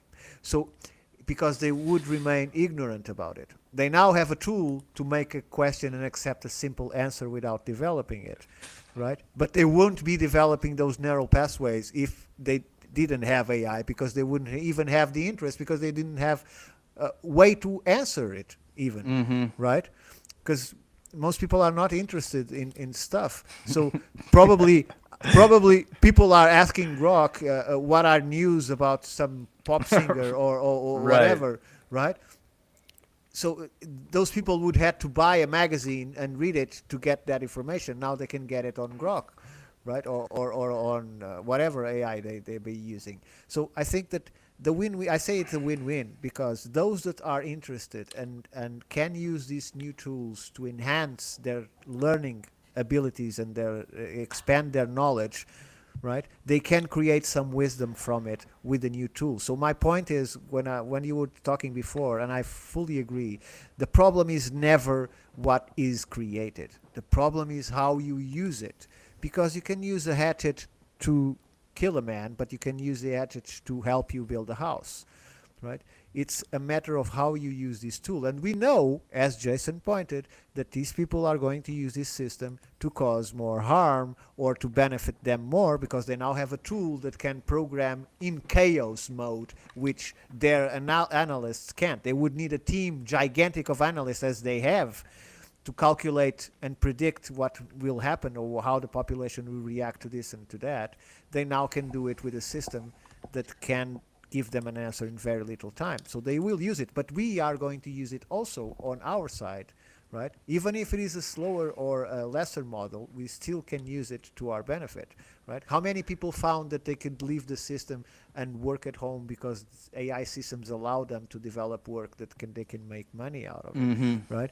So many of the people that are podcasting probably have their lives settled because they decided to take the job, and it's a hard job. It's many hours a day to do this, but they are trying to make a living out of that, something that wouldn't be possible without technology, right? So yeah, Ethan mentioned the resourcefulness of humans and finding ways to be productive, like post-industrial revolution. It's part of me that thinks that this is a little different, and this comes back to the central question that you asked, and what I originally said is that the speed in which the change is happening, like technologically, right? It's like off to the races, and it ain't coming back. And that's a lot different than like the industrial revolution, I think, as far as like speed of change in whatnot. And so I don't really think we have a good comparison to how that affects our brains over time. We're in uncharted territories here, it feels like. We are. But if you remember, people in the Industrial Revolution that Dave, adapted. That adapted, they started to, instead of doing what they did before, they learned how to work those machines. Like starting a podcast now. They learned how to repair them. They learned how to use them to their own benefit. And the change, if you go through places like London, the change was from night to day. They removed everybody, installed the machines in the time that took to put them there, and start working without the people, without 90% of the people that. But the people were working there, and then they built large slums to put all those people in and let them die of dysentery. But those people were working in those machine factories. They were just not using their brains to do anything. Everything was automated. Repetitive. You get what I'm saying? And so I draw a parallel between that and now. We're technically put in slums. There's a giant gap, whatever the income gap between the top 1% and now whatever. It's the same situation. We're all just scrambling to find a way to be productive within this new paradigm. But I've been thinking a lot lately about I don't even know. I've been following the Epstein stuff pretty closely, but I've been trying my best to use objective sources. And I don't even know if any of it's real. I'm questioning, it probably is, but I question everything nowadays. And are we being psyoped? Because the abilities, the technological abilities, and the organization that these people have is so robust that it really is hard to tell what's what. You know what I'm saying? It really is. So, but. Are we in a place where, because of our access, and this is to your point, Ricardo, our access to the technology, that there's a bit of a rise up happening, and it potentially, this is where I'm not going to be doom and gloom, potentially AI can be a tool for us to bring down the system, sort of Fight Club style, right? Where we watch the buildings collapse all together and go, okay, now let's start over. Do you guys see that as a potential with AI? Independent media, for sure, Dave. I mean, as you hit, when you say podcast, you say independent media. And independent media, just look at what it has done, right? When you say you research the Epstein files, you had to use independent media, okay? Because there is nobody else talking about it. They're chasing this fucking missing bitch, wherever she is, the old lady. Sorry, not trying to be ugly to her, but I'm ugly to the point of they're putting all that information out and letting all the independent people put all this other information out. It will be the independent researchers. Here we are trying to bring the truth of our past, and the other dudes are out there trying to bring the truth of all this Epstein, et cetera, et cetera. Yeah, so I back you up there 100% that this is the way. I myself think that either the things that came out and the things that they want to maintain hidden comes from the fact that these people are constantly fighting amongst themselves for power. Yes, it's a Game of Thrones. So it's not about release of information, it's also serving a purpose. So yeah, but there comes good from it because you get some information. It's correct. You do get some information, but it doesn't come for the sake of humanity. It comes from a purpose that is also dark. Right. And any of the players that gets mentioned, even presidents and prime ministers, guys, you got to remember, I read an excellent article that Neil Oliver shared today, lining this out, that those people, that's middle management, okay? Your president, your senator, your prime minister anymore. I hope we've all been able to see now that that's not your leadership. That's not where the decisions and the models get stated, right? That's where it trickles down to, and then their job is to sell it to the public. His view, he used Tony Blair as a great one. He said, why do we have all of a sudden this guy that did all this shit in politics, and now here it is time for COVID, he's supposed to be retired, but he's trotting back out to tell you, take your shot. And then they trot him back out to tell you, hey, get digital ID. Okay, what does that sound like to you? That sounds like a spokesperson. That sounds like the talent. That is not your leader, right? But he was a very credible man. He only repeated 10,342 times weapons of mass destruction. Right. So we know he was a guy that speak about he knew what he knew and what is true. So it's it's like Ollivander says in Harry Potter. Terrible, Well, it's but interesting great. how Go ahead, Ethan. it's interesting how essentially independent media has. And there he goes. There, you're making his point. Okay, we'll let him. I just want to say, I don't know. I didn't. Apparently, I looked terrible tonight because Rue said Dave looks shattered. I hope he's okay. I don't know what he means by that. I apparently having my hat turned around forward. I even put a nice sweater on tonight. No, Rue. look, I don't noticed when you appeared, the first thing I thought is you look very jovial today. So it's yeah, I don't know what Rue's talking about, but love you, Rue. I think maybe you're a little, I don't know, tenser or something. You just seem relaxed and comfortable tonight. I don't know what he's going on about. I don't know. but I love Rue. Fix your bangs and shave that stubble, Dave. Would you do that for the viewers, please? This is how I roll. But yeah, Ricardo, you're a Star Trek fan to a point, right? Like up until like 1998 or something, maybe 2001.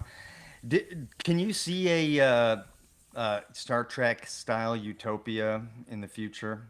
Is that something that you It feel is only is possible? possible if we have a massive event, as people say, in the next 20, 30, 40 years, and we have to rebuild. And somehow, the people that are left to rebuild are people with good intentions. There's that, or there's get rid of the Satanists. You know, I mean, You can't. Sorry. So we need a major. Because we can't get rid of them. Like I hate that thought.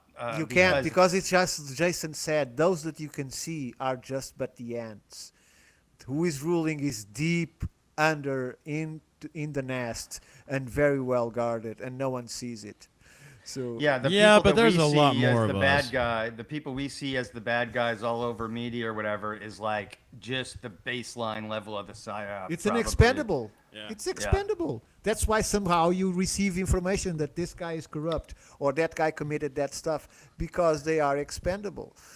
Otherwise, they wouldn't do that. They would save, because they control the media. So you have to think, if when they release information that is, even when it's true, but it's bad about someone that is in a position of power, it's because they want it to be revealed. It's not because of the work of a great independent. There was also a law journalist. passed here in this United States, and thanks basically to 2 senators, actually got passed. Our president was actively fighting it getting passed. So it's kind of true what you're saying, but it's also the fact that there have been people putting their lives on the line, literally, to make this information come out.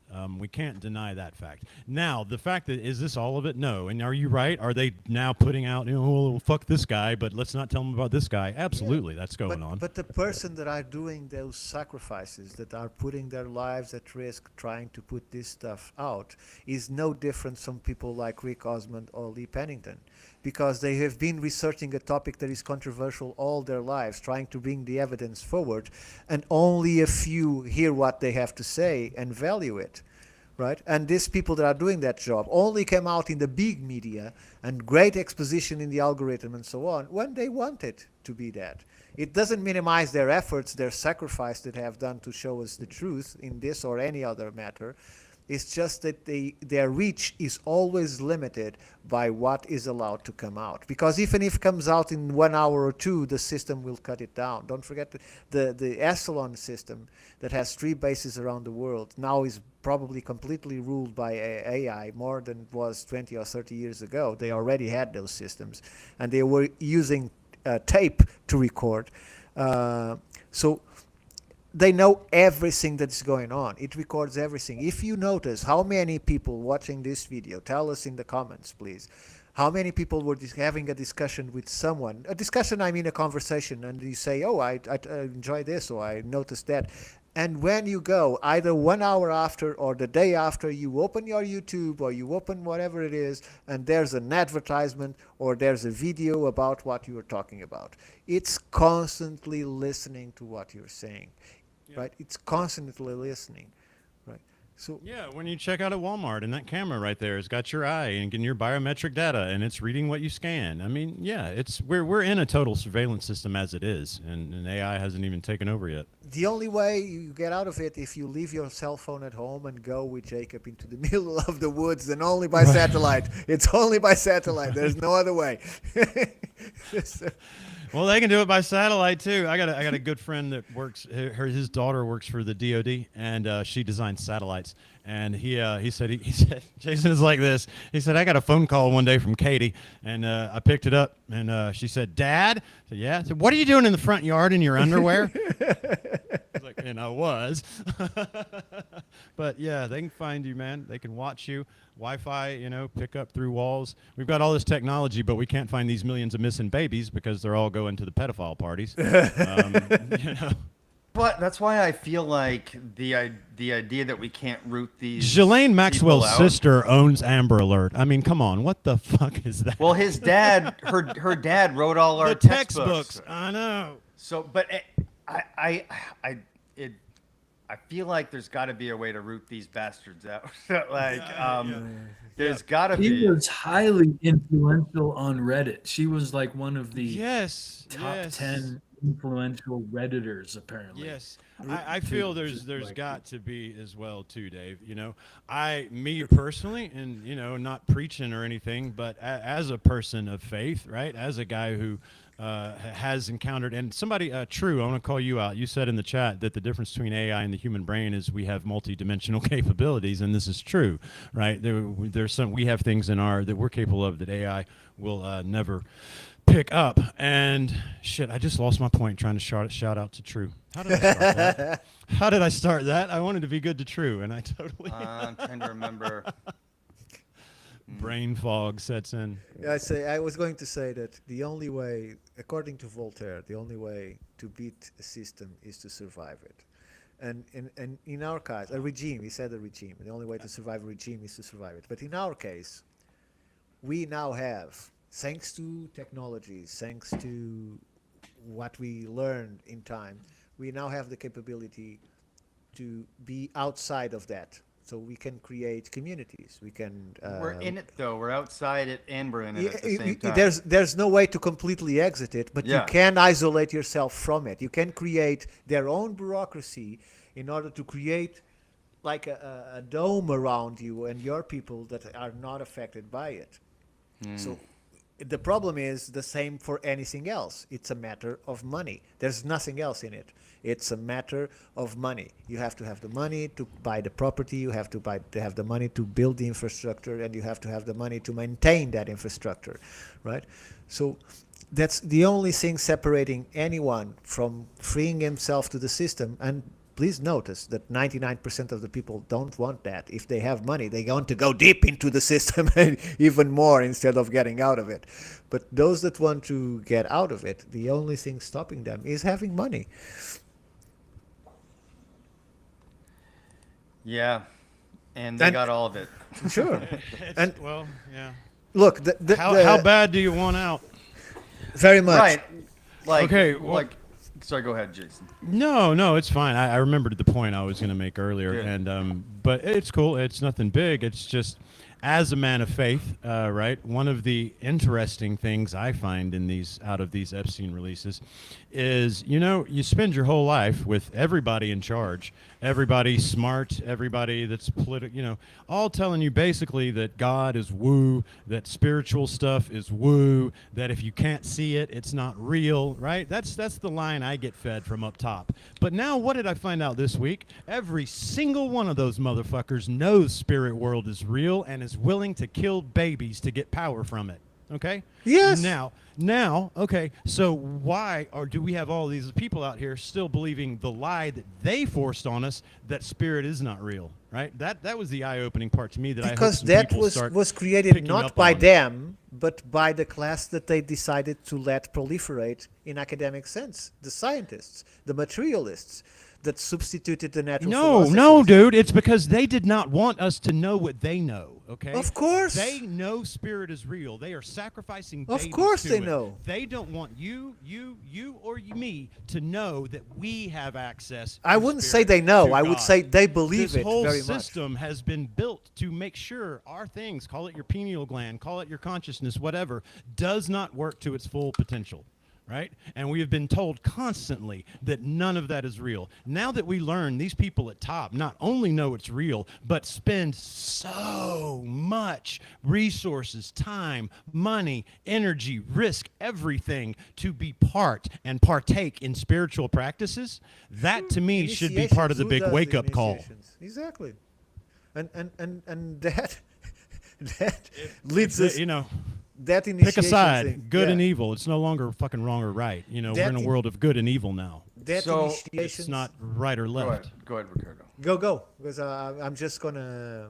I was just gonna say that I was like over the last few weeks considering, are we amidst, you know, a biblical, for lack of a better word, battle for good and evil is taking place right now? It seems like it. I talked to my acupuncturist about it, and he was like, he basically poo-pooed the idea and was like, he's a wise guy. I like him. I don't always agree with everything he says, but I'm putting this out to you guys. He said that's always existed. That's always been happening. We're not like right now in the midst of like one of them or something. It's always happening, and he's always talking about. He calls it the Hollow Man theory, but essentially, if you focus on your garden, he calls it, which is your present moment and the things there, and give that growth in life versus focusing on, you know, all the weeds surrounding it, which is this, you know, potential fake battle for good and evil we're being presented, then that is the key to us as a species kind of rising above all this is pushing that stuff away and watering our own garden, which is our spiritual health, our mental health, our physical health, our relationships within our life, and that kind of thing. And it seems so simplified to me. And I'm going, yeah, but they're sacrificing babies. And he really like doubted on me. And I was like, I don't know. What do you guys think? Like, is this a battle? Are we amidst the battle for good and evil? Go ahead, I think Ethan. he's right that we have always been in this battle, and I think it may very well have been always with the same type of figures. And if you can get more evil than what they're doing, the way that they're doing it and what's behind it may very well be more evil, or on more evil on top of what they're doing, because they're doing it in a manner to that seems to have influence, dark, hidden, occulted influence over world programs and people's lives and resources. There was, now I don't know if this was a joke, but I think it was essentially how they feel. That they want to get rid of the poor people. There was one email about getting rid of the poor people, and it's There's like more than one, like but yeah. the darkness, the darkness that's going on behind the scenes and again, international in scope. Isn't that how the Bible describes the synagogue of Satan? Yeah. It's international. Yeah, and who right? were Christ's favorite people? And The people- poor. The poor. And right, and that's Seriously. a great point. The blessed, that's one of the best things about Christ is that he approaches the weakest and the meekest to help, and that's what used to be a lot of what the United States culture was about, but it seems to have fallen off, and it's like watered down influence from these deplorable people, and what they're doing behind the scenes is somehow more evil even than a racket. Look, tell Ethan. your acupuncturist, Dave, trafficking, that right? Lex Wexner, Leslie Wexner, owner of Victoria's Secret and noted and everybody says co-conspirator of Epstein. Okay, Les Wexner, of his own admission, says he has been infiltrated or inhabited by a demon. I think the word is kibuk in Hebrew, since he was a child. He knows this, he loves this, and he uses this. Right? So tell him that. Tell him that the people on the other side say it is a spiritual war, and they're using those dark forces, right? Yeah. As Christ himself said it's not like it's new, right, at all. He said he said Satan's in charge of the world, first of all. He didn't say God was in charge of the world. He said Satan is in rule of the world, and he said our battle is against what? Dark principalities in high places, right? So which what is does the exact same thing we're fighting right now. So what does that battle look like? And the reason I say that is I think what he's suggesting Is is partly that right. I do like his suggestion. What he's suggesting is that imagine if even 70% of us just all of a sudden tomorrow woke up and started taking care of ourselves, taking care of our family, taking care of our garden, our neighborhood, participating in our community, our local community, building relationships, and just completely rejected the spoon-fed narrative that we're getting bombarded with from everywhere. And wouldn't that be like a battle? Wouldn't that be how we could fight the battle? Tommy Tiernan was an Irish comedian, and he said it like this, Dave. He made the first joke after 9/11 I ever saw. And, I was there for 9/11, so I thought it was cool. This is like October or something. I saw him make this joke. And he said it like this. He said, I was in my den, and the TV was on, and it was all coverage, and all it was, this is shit. This is shit. He said, then the adverts came on, and I went to the kitchen to get a cup of tea. And I made my cup of tea, and I looked out the back window, and look, there's bunnies in the garden. There's children playing. The sun is dappling through the trees and a shade. And then I looked back at the TV. It's shit. And he said, I realized right then that I had a choice to make. Yeah, Well, that's what I'm saying. That's a terrible steal from Bill Hicks. Terrible steal from Bill Hicks, because he has that stand-up where he's saying, I'll turn on the TV and see war, doom, gloom, famine, terror. But it was 9/11 specific. And and then I go to the window. Blip, blip, blip, blip. But you're right, Dave. I mean, again, saying that your acupuncturist is wrong in the fact that we are in a battle versus good and evil does not mean that his advice on how we get ahead in this battle is incorrect. Is that fair? Yeah. It is fair, yeah.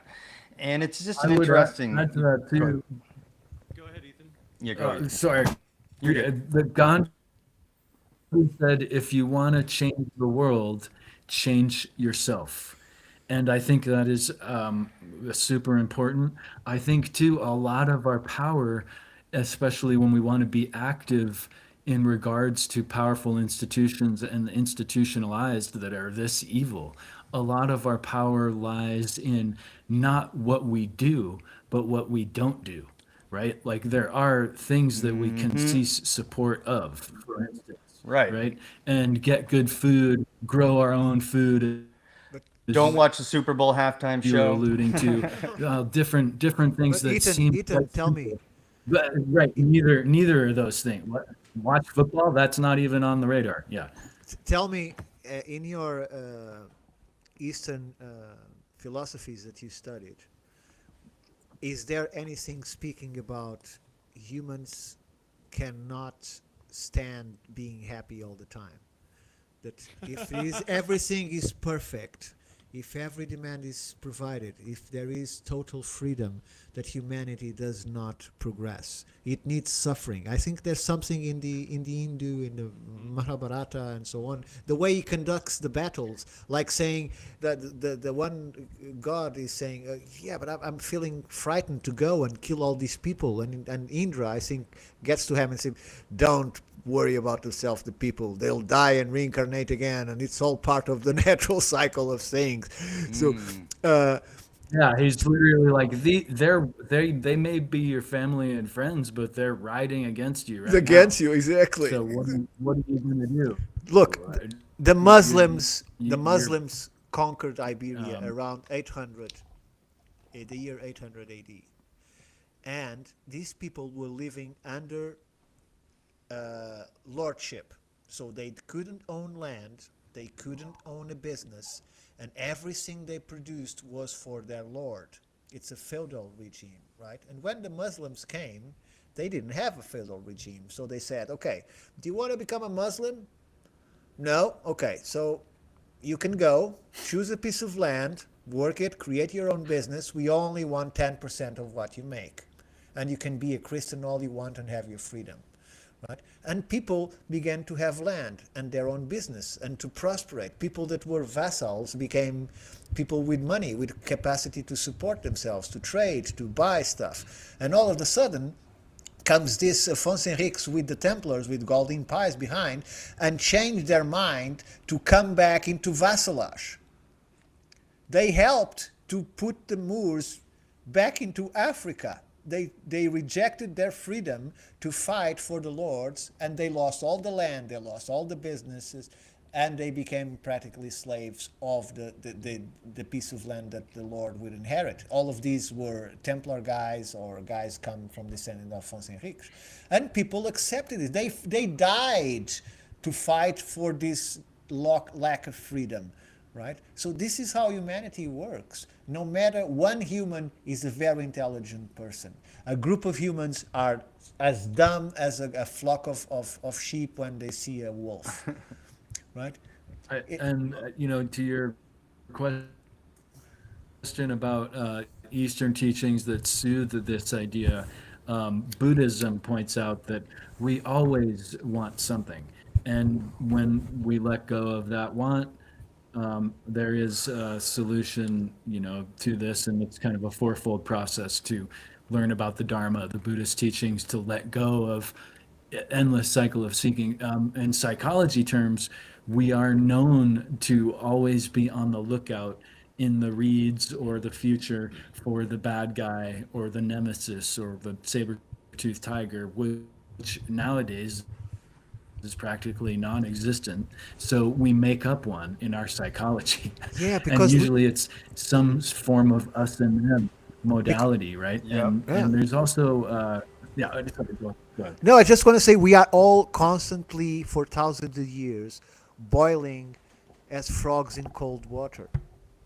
Because no one saw, at the time, no one thought that people camping for 3 days at the electronics store to get the new iPhone in the middle of the street, they thought, oh, they just want it, right? But now you have people saying, oh, I identify myself as a cat, right? And it has to be respected. It's the same dementia. It's the same thing. We just let it evolve because we are being boiled from cold water and things get escalating and escalating. And the novelty levels are off the roof. Things get Completely off the roof. exacerbated though in purpose, right? Look, man, do you think there were many? How long were the Native Americans on this continent? Okay, do you think there were many people 400 years ago walking around saying, "I'm the opposite sex and I'm a cat"? Okay, there probably weren't, Ricardo. Okay, there just really weren't. Some of them did have language for it. So my point is, much of what you're saying is the misfiring of humanity or the lowest common denominator or the stupidity of humanity. So much, I believe, in our current situation has been engineered for so many decades and hundreds of years to make us this way, right? It's the erosion of truth, right? I saw a video of a dude you could go up to this tent, and if you're a man, you could get a mammogram, and they'd sign you up for it and stuff like that, and you'd go into the building. But that's just one example of that maybe gets overused on the far right, because there's just examples across the spectrum of political ideology that this is happening. It's just a complete erosion of truth. And that's where when I mention the power of AI nowadays, it becomes so easy for them to erode the truth. There is not one person walking around right now that knows what the fuck is really going on. Okay? There's not one. Even the people at the very top, I believe, have that Chaos siloed is in a way. involved. Chaos is involved. Yeah, Sure. but no one knows what the fuck is really happening. And they only see, Right. they probably don't care what's going on as much as they care to maintain their power. Yeah. There is a great sentiment to that on how they use psychology and our perspective, religious or otherwise. Putin said one time, human beings are always looking for onto the horizon for some sense of goodness, something like this. We always have and the doing sense that nothing for tomorrow it. it's going to be better, And doing nothing for it. Because and suffering through to Russia and Russians, they're very committed to suffering for the motherland or the fatherland and the country, and looking forward to the horizon for the communist utopia, if you will, or some other future. Sorry, Ricardo. and it's their right. If you think about it, it's their right. They just don't include us in your problem. I'm not saying. I'm just Yes. So, I don't know. I'd say Russia has gotten ahead of us in the suffering saying game. that they're going to seen use film our from Russia perspective. lately. They got things pretty good over there now compared to us, man. Shit. I mean, who'd ever thought? You know, you talk about Gen Xers and all the stuff we've seen, man. Think about the stuff we were watching as kids going on in Russia, and now today, go look at some film from Russia, man. It looks like you're in frickin' Beverly Hills, you know, just at the average little small town. so certain areas, yes. I just mean as far as the cleanliness, the you know, the way they live, dude. It is so Look, much when the cleaner team- and nicer. when the team They're of when the basically- team sorry when the team of Top Gear went to Croatia, they thought they were going to see hills and chariots and oxes, and they did, part of the gypsy community, but they start seeing they were led to places where it's marinas and Ferraris and Lamborghinis, and these people have expanded through all territories because they feed on that poor people that eventually has to serve them. They're not going to clean their toilets. They need some kind of poor people to serve that is willing to get little money to do what it needs to be done. So they expand, and this money flows around the world, even in the worst places imaginable, right? So, Which is why they're making the robots that walk so well, so they can quit having to pay us a little bit to do that shit. and then they just watch them die of starvation and disease, as they done so many other times. And if they don't die, they help them. Look, come here. So- Have this potato and this burger. Have this.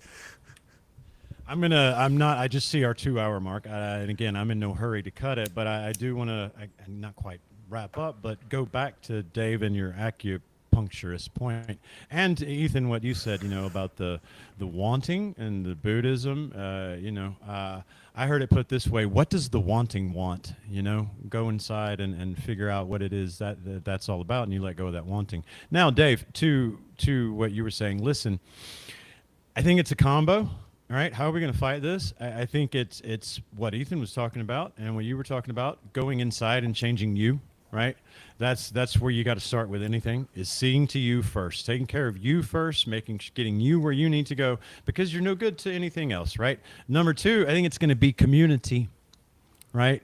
I think we see the sort of fledgling pieces of what in the future will be solid communities happening all around. I think we see it happening right in front of us with this podcast.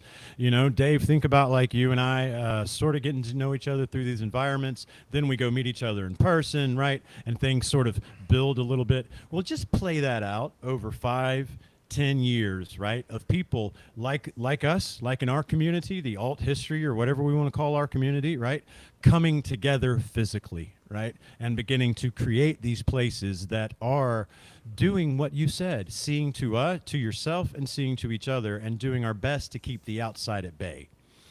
Because honestly, what are we going to do to depose it?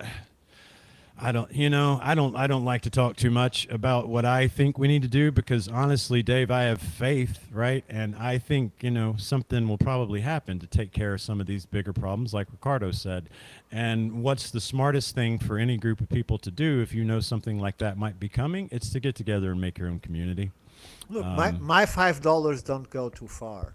But if you have $5 and he have $5 and the other guy has $5, together, all together, we can create anything. It's Well, just it's got to be local, dude. What is the number one cause of all these problems? Just about that we've been harping on this whole time about these elites or whatever you want to call them, psychopaths, whatever. What is it? It's this. It's non-localization of the way we organize ourselves as nationalities, as whatever. Yeah, right? We have gone exactly. non-local. We have outsourced Exactly. everything to the top. Now, if we can somehow get back and start bringing everything back as local as possible. Where Dave, over in our group, we might smoke weed and wear our hats funny, over there, and they need another group over there because they hate weed and hats. You know what I'm saying? But we take care of each other on the whole. We barter, we trade, but we create environments where we all can do our own thing, as locally as possible. In That's my case, I want the feelings. first, but I don't like the second. Where do I fit? Right. You should wear a hat. Why don't you wear a hat? Ricardo? I dislike hats profoundly. I think that comes back to Ricardo's initial question about the Industrial Revolution. Is that's what they had to do then, and that's what we have to do now. I guess the difference for me is like we have knowledge of these lizard people infesting our every facet of everything: entertainment, finance, universities, medicine, the military. Did you guys see the dang I forget one of the richest guys in the country, from one of the richest families in the country? I can't think of the name. It was like Sillac or something like that. But anyway, he emailed Jeffrey Epstein something along the lines of, tell General Petraeus, thanks for the helicopter ride. I'm in Afghanistan with boys and toys, was literally what he said. And this is I forget who that was. General Petraeus, if you think about it, was the most powerful man in the world at the time. Okay? And he's lending choppers, 2 of them actually, because in the email it said they sent another one for backup. So this guy was so important somehow. Just in case one runs down or something. You never know. Right, but he might have brought extra that was infants standard, I for think. killing with him. That's common in a helicopter like op or whatever. You don't go. It was all that by beef yourself. jerky and grape soda, man. It weighs those choppers down. Yeah, but like this guy like quite literally was considered he was the general of the most powerful army to ever exist. Okay, and he was somehow like not at the top of whatever the fuck we're dealing with, whatever powers that we're dealing with. He had to answer Epstein's phone calls, and he had to send him some helicopters. Right. So I And have this I would like. say Go ahead. David Icke. Sorry, I'm lagging. I appreciate it. David Icke was not proven 100% right, but he is certainly not proven wrong. You read my mind because I was about to shout, David Icke was right.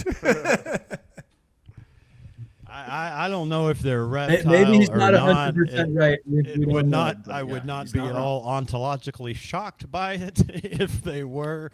But either way, they're pure fucking evil, and they do want to consume us, quite literally, quite figuratively, both, and the they want us Matrix. gone. Jason, if you take all the lizard stuff from David Icke, it's still as bad. Well, when I say lizard people, it's literally just my metaphor for these whatever these people are, evil shape shifting, devil worshiping, whatever the fuck. Well, they don't count as human. That's for they obviously hide in plain sight somehow, because we don't know who they are, and so I don't. Some people break it that they can narrow it down to like they say 8,500 people, a few hundred families. I don't know. Well, you saw them all in John Wick. Yeah, he killed them all. No, I mean, you saw how the people are separated from society and lived in these fantastic buildings in that extra style of life. It's exactly that. It's them showing to us what it is to be on the very top of the pyramid. And that is not the top, but it's very close to it. So that's what you have. For some reason, there was a bank statement in the files presented, and it was 1 month of a bank statement, and it was the summation of total in and total out, and it was like 20 million in, 18 out. So these people are dealing with figures and situations and things that, like, I don't know, how do you spend $18 million in a month? I couldn't even I could. imagine how.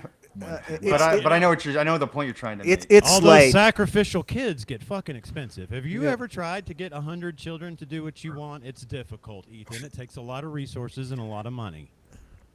Oh, you got to go to Africa. I mean, something's going on. Sick fucks. Yeah. Well, he was Bill he Gates was and Oprah and their global He had health connection- initiative. Yeah, Bill Gates some putting and sneaking in fucking Eastern Europe too. STD He was all medicine into big his in. wife. I have a question God. to the economists of the world. That is, the Earth is now at more than 3 trillion in debt, right? So my question is, to whom? If the Earth is in debt to whom? Debt, yeah. Right? Because the United States are in debt. Portugal is in debt. Well, Every interestingly single enough, this country is in debt. To whom? this brings up AI. A lot of the companies that are involved in the development of AI have been boasting about the numbers that they're getting for investment, but it's basically Walmart and Target saying, "Oh, we raised more money." It's just like businesses that are in the same subject matter of business are giving each other money and saying, "Oh, I got another 10 billion." No, you just gave that to them, and now you got it back. Well, let us know where they can find you once more, Dave. Say what? Where the people can find you? You can just find me, Dave's Multiverse, across all platforms and YouTube, Spotify, Rumble. We're on Instagram, Facebook. I hate Facebook, but we're on there, and we're on X as well.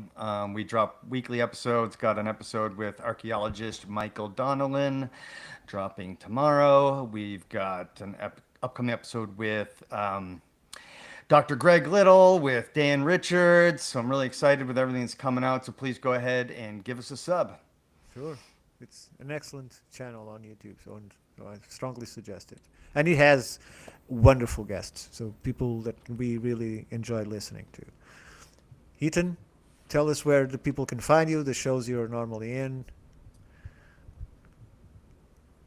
Yeah, often on the Occult Rejects and with you and Headless on Sundays, and here and there writing and publishing, and I appreciate anyone who wants to reach out.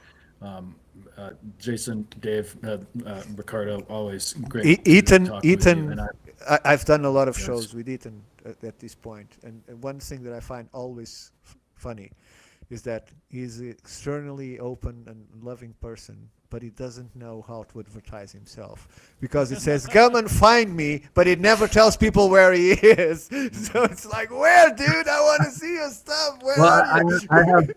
I have plenty of books on Amazon, and I think I'm easy to find on the social media as Ethan Indigo Smith. Indigo, yeah. And I have a few websites, Geometry of Energy and Matrix of Four among them. And yeah, I appreciate you guys, and thanks. Thank you for being with us. Can I just say one thing? We're paying Of course, the money Dave. that we're paying. The debt is going to the Federal Reserve and other fractional reserve systems that are probably run by these lizard people. Yeah. Sure, the FYI. central banks. Yes. It's the central banking system. Yep. Yeah. That was put in place when? Look, remember the last time they lost control of the money, they killed all the Templars. We just talk about this. They killed them all because they were holding all the money. They were the central banks of the time. They dominated property. Kill the Templars, shoot the president, whatever you got to do, man, to keep the money. Yeah. And they regained control of their finances and their land that way. So they took them off their beds where they're sleeping in the mornings.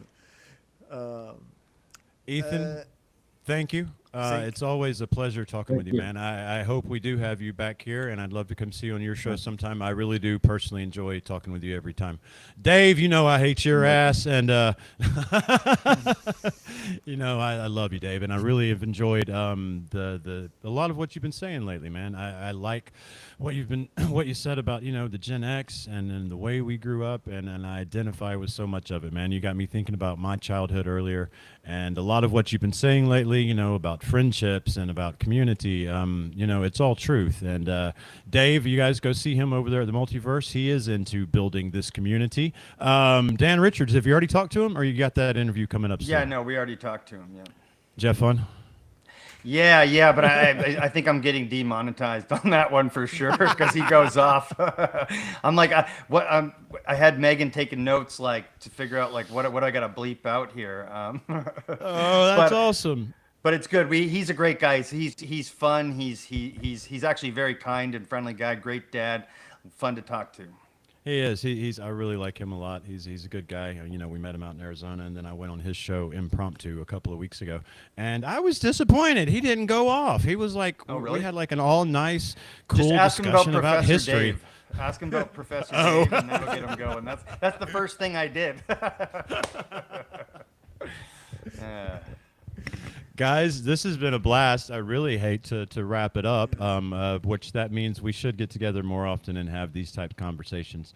I appreciate each and every one of you for your contributions. And audience, thank you, guys. Yes, True. thank you. We got so into the talk. We didn't acknowledge a lot of you, but True, thank you very much. To be honest, Jason, I didn't post any of the comments on the video because my public chat. They're not showing up for me either. There's an issue. Yeah, the public Stop chat running. on the computer is not matching the public. Correct. Chat. I'm not seeing any messages. I'm not seeing I had to go to the live stream to see them. Yeah. Yep. Okay, well, everybody, if the things we have talked about sound like something that interests you, if you too believe that we are ruled by Satanists and you want to get involved in a community that cares, come find us, guys. Come find us at the Institute of Natural Philosophy if you have information you believe should go out to the whole and that you're having a hard time getting out. And that's all you got from me. I love you guys. It's a big, crazy world out there, but if we look after ourselves and look after each other, we're going to ride this shit out. Thanks so much for having me on the show, guys. Thank you. Very fun for you. Very well to you all. Yes, yes.